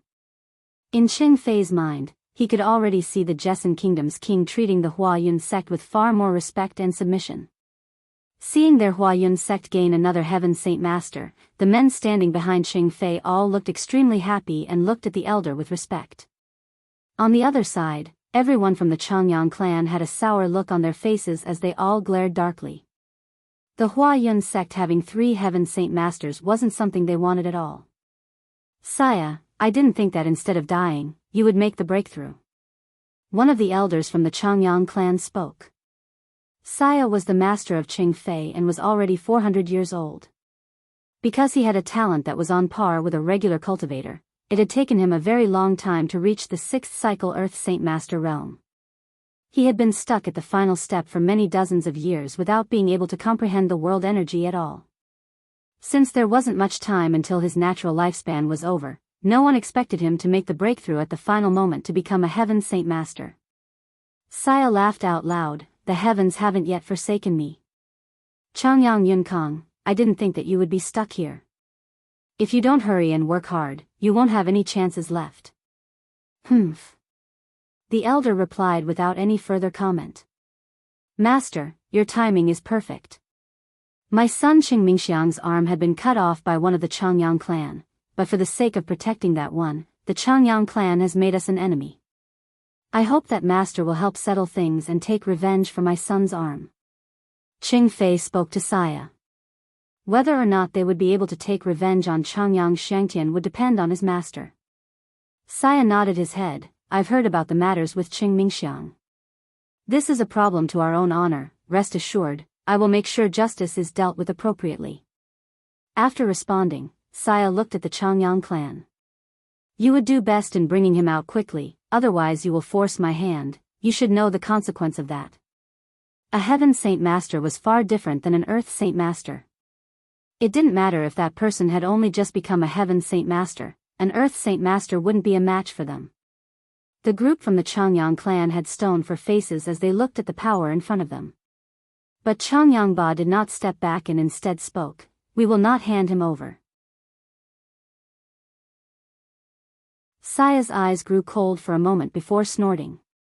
A large amount of power began to radiate from his body and pressure the men from the Changyang clan mercilessly. Against such power, the Changyang clan Saint Masters and Great Saint Masters grew deathly pale in the face. Unable to even take a step back, they began to cough blood from their lips. The strength of a heaven Saint Master was simply something they could not endure. The remaining men that were still standing now were the dozen Earth Saint Masters from the Changyang clan. Each one grit their teeth in pain, but their attempt to endure such power was incredibly taxing on their energy. While Changyang Ba was the leader of the clan, he only had the strength of a great Saint Master. Within the manor, Jian Chen's eyes had a fierce glint to them. Although his aunts here weren't able to understand what was happening, he himself could see the outside situation clearly. He would not allow for the heaven Saint Master of the Huayun sect to do as he pleased like this. Jian Chen walked toward the outside with a dark look, but before he could take several steps, a strong arm blocked his path before the sound of his mother could be heard. Xianger, where are you going? Listen to your mother and stay here. Bai Yuntian's face grew even more concerned. In the past, she had wished every day and night that she would finally be able to see her son, and now that wish had finally come true. But not even 24 hours after his return, the Huayun sect had arrived in front of their gates, causing Bai Yuntian to feel exceedingly worried about losing her beloved son again. Mother, your son does not fear the Huayun sect. Please let me go. Jian Chen spoke. Absolutely not. Bai Yuntian had been absolute with her words without any room for discussion. Both of her hands grabbed at Jian Chen's arm and lamented, Xianger, please listen to your mother's words. Please be obedient and stay here. The Huayun sect will be taken care of by your father. Mother, your child isn't as weak as he was years before. The Huayun sect will definitely not harm your son. Jian Chen explained. Xianger, don't speak such foolish words. How are you strong enough to fight the Huayun sect? Listen to your mother, stay here and do not leave my side. Bai Yuntian pleaded with tears flowing from her eyes. Seeing the pleading look on his mother's face, Jian Chen sighed to himself. His heart had softened since his return and he couldn't bear to see his mother hurt. Fine then. Mother, your child will stay here. Outside the courtyard, Saya smiled at the struggling men from the Changyang clan. I will ask you one last time, will you hand him over or not? If you wish to take someone from my Changyang clan, you will never see our doors open to you. The honor of my Changyang clan will not be so easily trampled over by you. If you wish to start a war, then continue at it. Changyang Ba spoke. Although the Huayun sect had 3 heaven saint masters that had plenty of power, Changyang Ba still did not have any hint of fear. Seems like you'll have to taste some pain before you turn obedient. Saya's eyes grew cold as he extended both of his hands. All of the fire elements in the world began to gather around him as an indication that he was about to attack. Forward, everyone. The Earth Saint Masters from the Changyang clan let out a loud cry and formed their saint weapons from the saint force that exploded from their bodies. In a flash, they charged at Saya and brought their saint weapons toward him in several different areas. Saya had only just made the breakthrough to become a Heaven Saint Master, so the world energy was still unfamiliar to him. With all the fire elements in the world still gathering around him, Saya could only abandon his move in order to bring out his own saint weapon to defend himself against the dozen Earth Saint Masters. Both sides clashed with a tremendous explosion of energy, causing damage to the courtyards of the Changyang clan. However, a Heaven Saint Master was a Heaven Saint Master in the end. The difference between one and an Earth Saint Master was unable to be made up for. With Saya's strike, he easily knocked back the Earth Saint Masters. However, the Earth Saint Masters didn't stop there. With loud shouts, tremendous power exploded from their bodies, increasing their strengths threefold instantaneously. With another charge, the dozen saint weapons blocked off any escape path for Saya. Seeing the group of elders suddenly gain a tremendous boost in strength, Saya had a shocked look on his face. Growing serious, the saint weapon in his hand flashed like lightning as he began to fight earnestly with the group. The sounds of weapons hitting other weapons could be heard loud and clear. With each strike, a ripple of energy blew about the courtyard and brought it to an even worse state. Despite the tough battle, the dozen Earth Saint Masters from the Changyang clan were able to temporarily ward off the Heaven Saint Master Saya. Seeing how he was having so much trouble with the dozen Earth Saint Masters, Saya felt that this was a bit embarrassing, especially with the Huayun sect right there to see them. With a loud shout, he spoke, "If you are this stubborn about the matter, then don't blame me for being impolite." Saya immediately began to go all out and use the explosive energy of his Heaven Saint Master strength. Hitting each Earth Saint Master's saint weapon with his own, he managed to send them flying back with blood spilling from their mouths. As a result, the Earth Saint Masters were all injured one after another by Saya. Blood flew out of their mouths. Each one of the men who had been fighting with him on equal ground before were quickly defeated. Changyang Ba's face grew difficult to look at as well. A Heaven Saint Master was far stronger than an Earth Saint Master. Even a dozen Earth Saint Masters working together weren't enough to pose a challenge for him. These elders were the strongest Earth Saint Masters the Changyang clan had to offer, and if they were not enough, the Changyang clan had no other immediate solution. Saya let out a cold smile as he regarded the dozen Earth Saint Masters. Without looking, he said, "Ching Fei, call out some people to grab the man. If anyone stops them, spare them no mercy." "Yes, Master." The patriarch spoke joyously before commanding several people to go search the manor.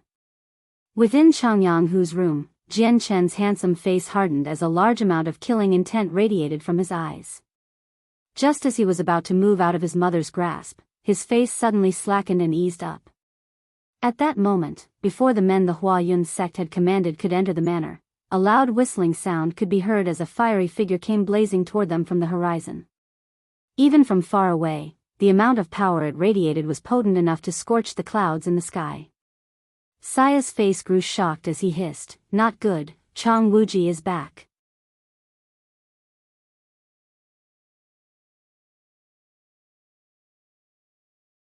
Chapter 442, Power. Saya's words caused the patriarch to look shocked as well. He had a deep fear of Chang Wuji since he knew that at the northern stronghold, Chang Wuji had used a heaven-tier battle skill to kill 2 Heaven Saint Masters. This to him was an incredibly shocking fact. Quickly, a cyan-robed man came descending from the sky to the ground, and landed in front of the Changyang clan in opposition to the Huayun sect. "Chang Bai, you've finally returned." Changyang Ba had a happy look to his face as he looked at the new elder. He was excited because Chang Bai was a Heaven Saint Master. Now that he had returned, they were able to defend the clan against Saya, and prevent the Huayun sect from being able to look through the manor as they pleased. Not only would his 4th child be saved, but their honor would remain safe as well. At the most crucial moment, Chang Bai suddenly returned to save Changyang Ba by tossing him a rope to grab hold of. The heart that had leaped into his throat finally fell back down, and even the other Earth Saint Masters gave a sigh in relief. There was finally a Heaven Saint Master that could help them. Chang Wuji gave a hard look as he surveyed the broken courtyard around him and then to the pale white elders. Upon seeing their wounds, Chang Wuji's eyes gained a baleful aura as he spoke. "Leader, just what happened here?" Walking forward, he spoke. "Changbai, yesterday, Xiang'er suddenly returned home. The Huayun sect somehow heard news of his return and came to capture him." "What? The fourth master has returned home?" Changbai's face grew shocked. There had been no sign of Jian Chen for several years after he left. At one point, Changbai had even doubted that Jian Chen would ever come back. He didn't expect that after so long his fourth master would abruptly come back. This was something that he felt was extremely unexpected. Changyang nodded his head with a faint smile. Xiang'er suddenly came back from who knows where. After being lost for so long, he has returned safe and sound.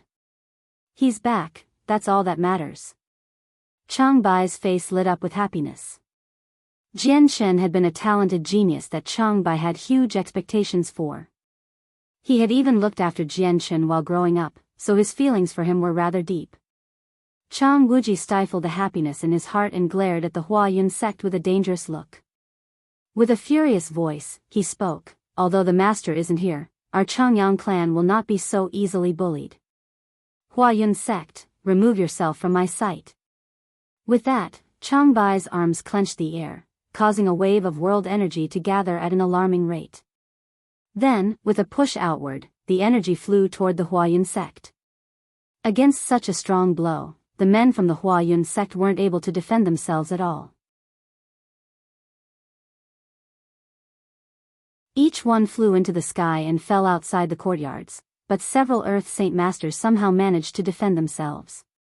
Even the newly advanced Heaven Saint Master Saya found it difficult to resist. Both of his feet dragged against the ground, leaving behind deep skid mark from his backward momentum. Changbai's control of the world energy was exceedingly strong and fine-tuned.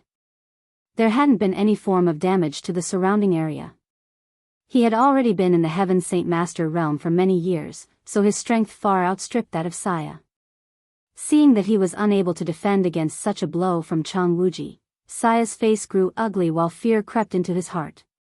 Chang Wuji had been a secretive person and was not counted within the top 10 experts of the Jessen Kingdom. Only those of the Changyang clan had known that Changbai was a hidden expert. If it were not for the Four Kingdoms, his strength would have never been known to anyone outside of the clan. Chang Wuji's eyes fell upon Saya with a little surprise. "I believe you are called Saya. I didn't think that you would become a Heaven Saint Master, but because you've injured my Changyang clan, don't blame me for being impolite. The honor of my Changyang clan cannot be so easily trampled upon." With that, Chang Wuji's right hand clenched the air, causing all of the world energy around him to transform into fire, the strongest of the 6 elements in terms of offensive might. Chang Wuji's speed at gathering the fire elements was extremely fast. In an instant, he had formed a giant sword of fire that flew toward Saya. Blanching, Saya knew that as a recent Heaven Saint Master he was not a match for Chang Wuji. Without hesitation, Saya instantly took out his saint weapon to attack the fire sword. Bang!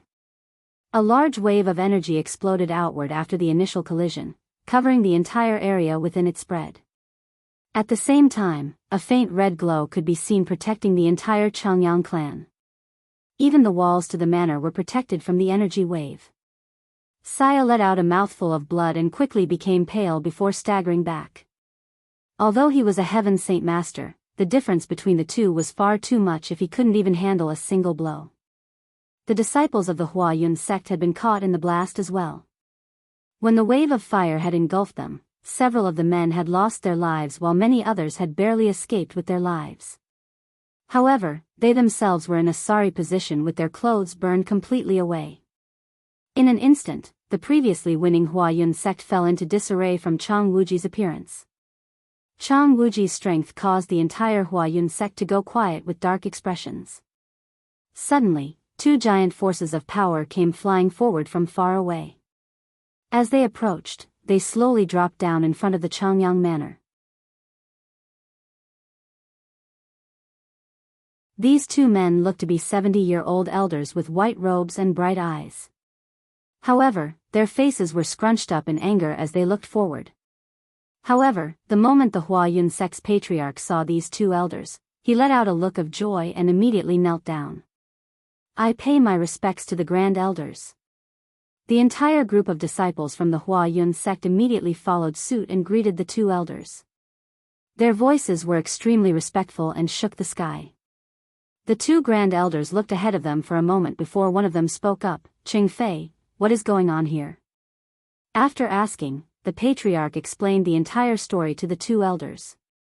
Upon listening, the two elders grew quiet for a moment. If it was in the past, the Huayun sect wouldn't allow for such treatment from the Changyang clan, and would have beaten them all to death a long time ago. Now that Chang Wuji's strength had been revealed after the events at the northern stronghold, the two elders were secretly afraid of him and didn't dare belittle the Changyang clan. To be able to kill two Heaven Saint Masters wasn't the work any regular person could do. Chang Wuji even had a Heaven tier battle skill which placed heavy pressure on the two Grand Elders. One of the Grand Elders looked to Chang Wuji wearily. Chang Wuji, with one move you've killed a dozen of my Huayun sect. You are being too fierce. Chang Wuji let out a snort. Your Huayun sect has caused such a mess within my Changyang clan and injured a dozen of our clan's strongest. How should such a debt be repaid? Chang Wuji took a step forward with a head held high for the two experts, ready to fight if need be. The two Grand Elders from the Huayun sect were taken back for a moment, but they did not shirk away. One of the two immediately explained, I've heard of the matter from those years ago. The fault lies with Changyang Shangtian. He cut off the arm of our patriarch's son, Qing Mingxiang. If we tally things up, it is the fault of your Changyang clan. Our Huayun sect only wishes to do things right. You jest. The matter had already been investigated into. Everything was because of the instigation your Qing Mingxiang caused with our fourth master. If there's anyone to blame, blame Qing Mingxiang. A middle great saint having his arm cut off by a primary saint is too laughable. Chang Wuji spoke without holding back.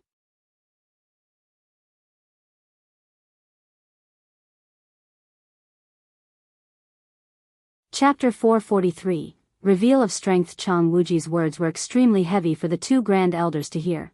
It was practically an insult saying the patriarch of the Huayun sect had a worthless son. Chang Wuji, we will remember today's events, let's go. One of the Grand Elders spoke before leading the group away from the Changyang manor. The Changyang clan of today was not the same as it was before because of Chang Wuji. He was enough for the two Grand Elders to give up. Even if they fought him at the same time, they wouldn't be able to take him since they feared his Heaven tier battle skill the most. Despite the Huayun sect having one new Heaven Saint Master, he had only just stepped into that realm. Using him to bully some Earth Saint Masters would be fine, but fighting against a Heaven Saint Master was not possible. The difference between a first cycle Heaven Saint Master and Chang Wuji was far too wide. Chang Wuji didn't embarrass the Huayun sect anymore. The Changyang clan of today was similar to the Huayun sect. If either one wanted to fight, there would be heavy losses for both sides that neither party wanted. Sid, have the servants clean up the place. Chang Wuji looked to one of the elders. Yes. The elder named Sid replied respectfully before heading back. He was the second of two housekeepers of the Changyang clan. Chang Wuji was the head housekeeper and Sid was the secondary housekeeper that provided assistance to Chang Wuji whenever needed. Looking toward the other elders, Chang Wuji spoke, fellow elders, please go and treat your wounds. After exchanging several words of greeting to Chang Wuji, the elders left while the hundreds of soldiers under Changyang boss scattered as well. In a flash, the entire place grew quiet with only the scattered remains of the courtyard being seen. After everyone had left, Chang Wuji let out a light sigh before a comforting smile overtook his face. I never would have thought that the fourth master would return so suddenly. What a celebratory matter, leader, please take me to see the fourth master. After so many years, I wish to see just how strong the fourth master has grown. Changyang Ba let out a laugh. Xiang is currently in Changyang Hu's room. Chang Bai, come with me. Afterward, Changyang Ba and Chang Bai both left for Changyang Hu's room. In the room, three women were standing by Jian Chen's side. The sight itself was very eye-catching. As soon as Changbai entered the room and saw Jian Chen, his entire face slackened and his mouth dropped open in a stupefied manner. Changyang hadn't noticed the look on Changbai's face and consoled his apprehensive wives. The Huayun sect have retreated for now, so don't worry. Xiang'er is fine, the Huayun sect will not dare offend us now. Upon hearing this, Buyuntian let out a long breath in relief. Her heart began to slow down from all the shock while Jian Chen's Aunts Fengyan and Ling Long also let out breaths in relief. I pay my respects to Changbai. Jian Chen cupped his hands and bowed to him. Seeing the thunderstruck look on his face, Jian Chen couldn't help but reveal a devilish smile. Jian Chen's voice caused Changbai to snap out of his silence and he began to stutter. Why, are you, really, the fourth master? Seeing the familiar face, Changbai couldn't help but think back to the time where he had gone to the Pingyang Kingdom's stronghold, where he met a mysterious youth that had battled with 5 Heaven Saint Masters before personally killing 4 of them. He had even caused the expert from the Changyang Kingdom to lose an arm before that expert had fled. The appearance of that youth was the exact same one as the one in front of him. Changyang heard the voice of Changbai feel a little off and turned to give him a strange look. Upon seeing Changbai's face, he couldn't help but feel curious just what made Changbai lose his manners so suddenly. Changbai, what's wrong? Changyang asked with concern. He couldn't figure out just what was wrong with Changbai. Jian Chen's mother Buyuntian and his 2 aunts gave a similar look of confusion. Changbai's sudden loss of composure was extremely strange to them. This was the very first time they had ever seen such an expression on him. Jian Chen still had a faint smile on his face as he nodded. Changbai, I truly am Xiangtian. Could it be that you cannot recognize me? And no, that's not possible. Changbai still looked stunned as he looked at Jian Chen. The mysterious youth that had killed 4 Heaven Saint Masters was his 4th master, Changyang Xiangtian? This was exceedingly hard to believe because when the 4th master was 15, he was only a primary saint. It had only been 5 to 6 years since his departure, so Changyang Xiangtian becoming a Heaven Saint Master was utterly inconceivable. Changbai, what are you saying? Changyang asked once more. Changyang was completely unable to make any sense of the situation at hand. Changbai let out a deep breath to calm down. No longer as surprised, he slowly spoke. Clan leader, do you remember when we were at the northern stronghold? I told you a mysterious expert had killed and cut off the heads of 4 Heaven Saint Masters from the Pingyang Kingdom? Changyang nodded, but did not say anything and waited for Changbai to continue. Changbai went silent for a moment. When he spoke again, his voice shook. That mysterious expert, it was the 4th master. What? Changyang revealed a surprised look on his face. He didn't believe his ears and asked once more, Changbai, what did you just say? At the Pingyang Kingdom, the expert that killed and cut off the heads of the 4 Heaven Saint Masters was the 4th master. Changbai spoke once more. He had repeated it slowly and allowed everyone to hear what he said clearly. Changbai's words caused the entire room to go silent. Everyone could only look at Jian Chen, even Changyang who was on the bed looked at Jian Chen in utter shock. Buyuntian was the first to snap out of her shock and smiled. Changbai, you must be mistaken. Xiangtian is only 21 years old, how could he be that strong? Changyang looked to Jian Chen and asked with a shaking voice, Xiang'er, is what Changbai says true? Did you kill the 4 Heaven Saint Masters from the Pingyang Kingdom? Changyang was eagerly awaiting a response. He didn't dare believe his son was that strong, but he couldn't help but ask. Changbai was not a man that would speak without thinking first. Jian Chen nodded. Changbai is correct. Father, the 4 Heaven Saint Masters from the Pingyang Kingdom were killed by me. Every single person within the room was stunned by Jian Chen's words. A youth that was only 21 years old was able to kill a Heaven Saint Master. That was a shocking piece of news. How is that possible, Xiang'er? You left the Changyang clan when you were 15 years old and a primary saint. It has been only 6 years, how could you become so strong? Buyuntian was astonished, her eyes were wide open. Xiangtian, just how or what way were you able to kill an enemy Heaven Saint Master? Yu Fengyan spoke with surprise. Xiang'er, just how strong have you become? I can't even seem to tell. Changyang Ba's voice shook with unrestrainable emotion. He was extremely overjoyed and simply could not use words to describe such joy. Jianshan went silent for a mother before speaking. Father, mother, because of a chance of luck, my path of cultivation changed drastically. I've already completely separated myself from the class system of the Tian Yuan continent. My strength is most likely at the Heaven Saint Master rank since I'm already able to control the world energy. When it came to his own strength, Jianshan didn't know how to accurately classify himself.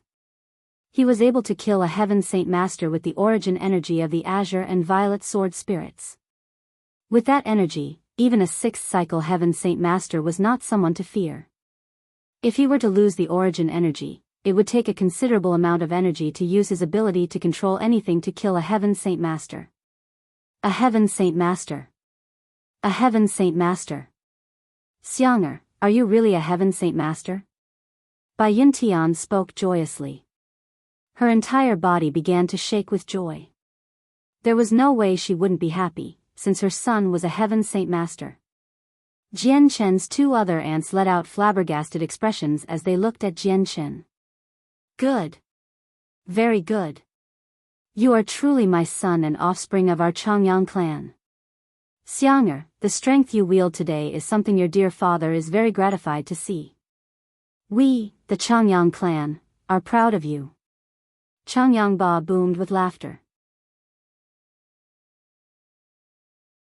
With a son like this, there was nothing more a father could ask for.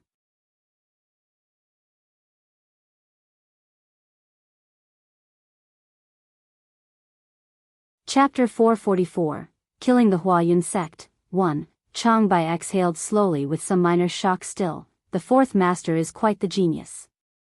I once held large expectations for the 4th Master, but I never would have imagined that after 6 years, the 4th Master would transform into a Heaven Saint Master. Such a talent like this is rarely seen even once every 10,000 years on the continent. Haha, hearing Chang Bai's praise, Changyang Ba couldn't help but laugh from the joy that sprung from his heart. Even his eyes had tears flowing from them, he was so full of joy. This is far too unbelievable for anyone. Xiangtian is a Heaven Saint Master? We should spread this news around immediately. With such a genius in the Changyang clan, even the Imperial Palace will try to curry favor with us. Jian Chen's Aunt Yu Fengyan spoke. Straight away, Jian Chen replied, Second aunt, something like this shouldn't be revealed so easily. I do not wish for many people to know. A 21-year-old Heaven Saint Master would spread through the continent like wildfire. It would surely bring about trouble, therefore Jian Chen did not wish for everyone to know about it just yet. The 4th Master is correct, we should not publicly announce this just yet.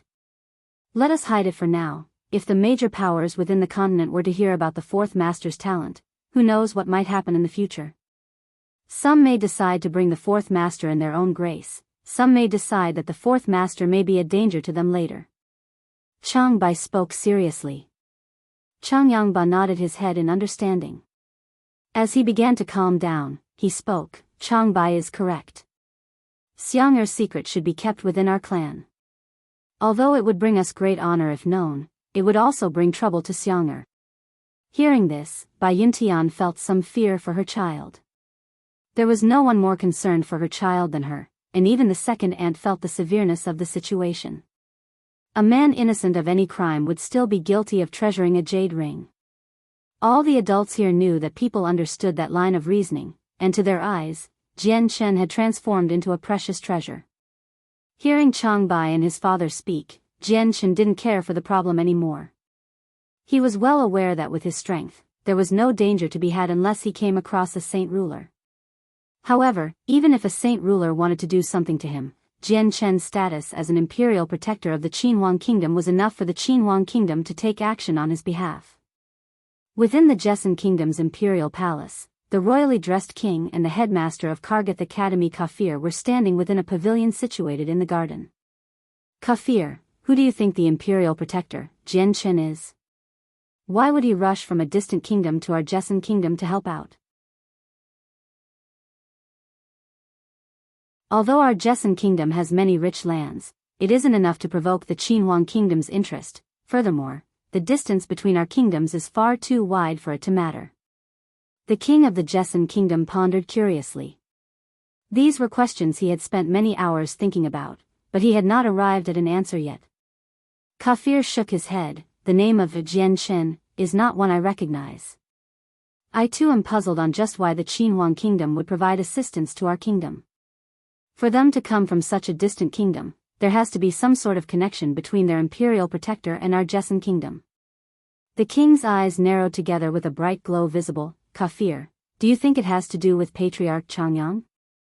Kafir's eyes lit up with a bright gleam at the question. At the same time, a guard from outside came running in before kneeling before the two. Your Majesty, I come bearing an urgent report from Lor City. Upon hearing that there was news from Lor City, the king commanded, hand it over. The guard immediately walked toward the king and respectfully placed the message into the king's hands. Unraveling the message, the king read the message before exclaiming in shock, he was still alive? Kafir's body stiffened as he spoke in astonishment. Did Patriarch Changyang return?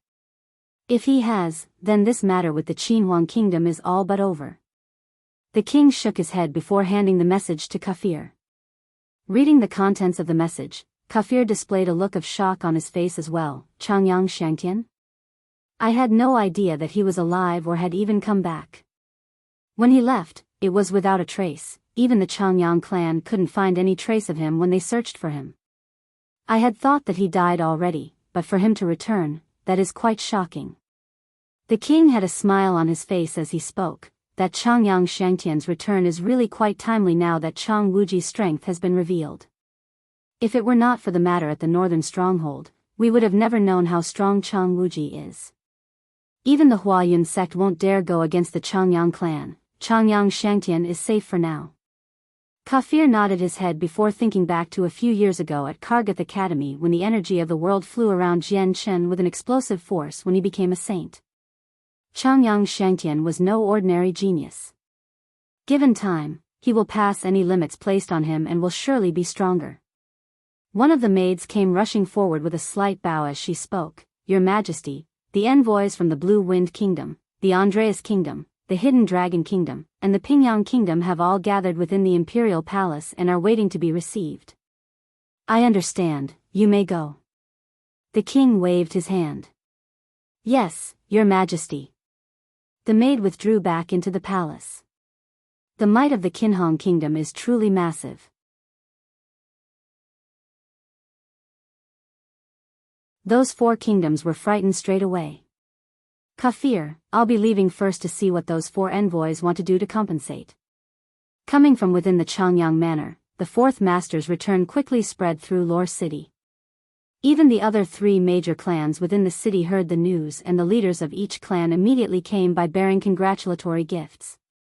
Although the Changyang clan was only one of the 4 strongest clans in Lor City, every single person knew that the Changyang clan was the most revered within the city. This was because they had been here before Lor City was even founded while the other 3 clans came later. Since the Changyang clan was secretive by nature, the common masses had always thought the 4 clans were on equal footing. Changyang Ba personally greeted the 3 clan leaders and Chang Bai received them into the hall, much to the honor of the 3 leaders. Although Chang Bai was a heaven saint master, he did not exude the arrogance that was commonly seen with one. He was the greatest example of what a loyal housekeeper was, by doing what he was told to do. Even in front of Changyang Ba, he always referred to himself as a servant. The 3 leaders' main purpose for coming to the manor was hopes of arranging a marriage between one of their daughters to the Changyang clan's 4th master. When Changyang Ba informed them that his 4th child had already been engaged to Princess Galan, they all revealed disappointed looks on their faces. After staying for a little longer, they spoke several words and left. That afternoon, Jian Chen walked out of Changyang Manor into the streets. He was headed to where Shenfang and Sands were staying. After taking the 2 out of the inn they were in, he headed back to the Changyang clan. We pay our respects to the 4th master. The guards at the gates immediately spoke to Jian Chen. By now, everyone recognized just who Jian Chen was. Jian Chen nodded his head and brought Shenfang and Sands into the courtyards. Calling for 2 maids, he had them brought to Chang Bai. Asking him to make preparations for the two, Jian Chen had spoke of the relationship between him and the two. When Chang Bai heard about how her husband had lost his life to save Jian Chen's, Chang Bai's face had grown extremely serious. Saying that he would personally take care of the preparations, he reported the matter to Jian Chen's mother, Bai Yuntian. When Jian Chen's parents heard about the connection between Jian Chen, Shenfang, and Sands, they immediately stopped their tasks at hand and went to pamper them graciously without caring for the social gap between them. And so, Shenfang and Sands started to live at Changyang Manor for the meanwhile. However, the news that Kendall had died had not been disclosed to Shenfang and her son. Jian Chen and Chang Bai slowly walked through the courtyards before Jian Chen asked out of the blue, "Chang Bai, is there a method for a shattered saint weapon to be reformed?" Chang Bai shook his head, "There is none to my knowledge." "Could this be for Ken Shaosan?" Jian Chen sighed, "Ken Shaosan was hurt because of me. If I do not resolve this matter, I will not be able to rest easily." Chang Bai went silent for a moment. "Fourth Master, the Tian Yuan continent has all sorts of strange and magical items. Our current knowledge is merely the tip of the iceberg. Although we don't know of any method to repair the shattered saint weapon of a person, it does not mean there is no proof that it cannot be done." Jian Chen went silent for a moment. If he could not heal Sands, he would never be able to forgive himself. Sands was the son of Kendall and had been still hurt because of him. "Chang Bai, I am going to leave for a moment. I must resolve the matter with the Huayan sect," Jian Chen declared. His voice was calm and no hint of emotion could be discerned. You're tuning into the Biyao's Wuxia Chronicles YouTube channel. Don't forget to subscribe and join us on this journey to catch the most captivating stories.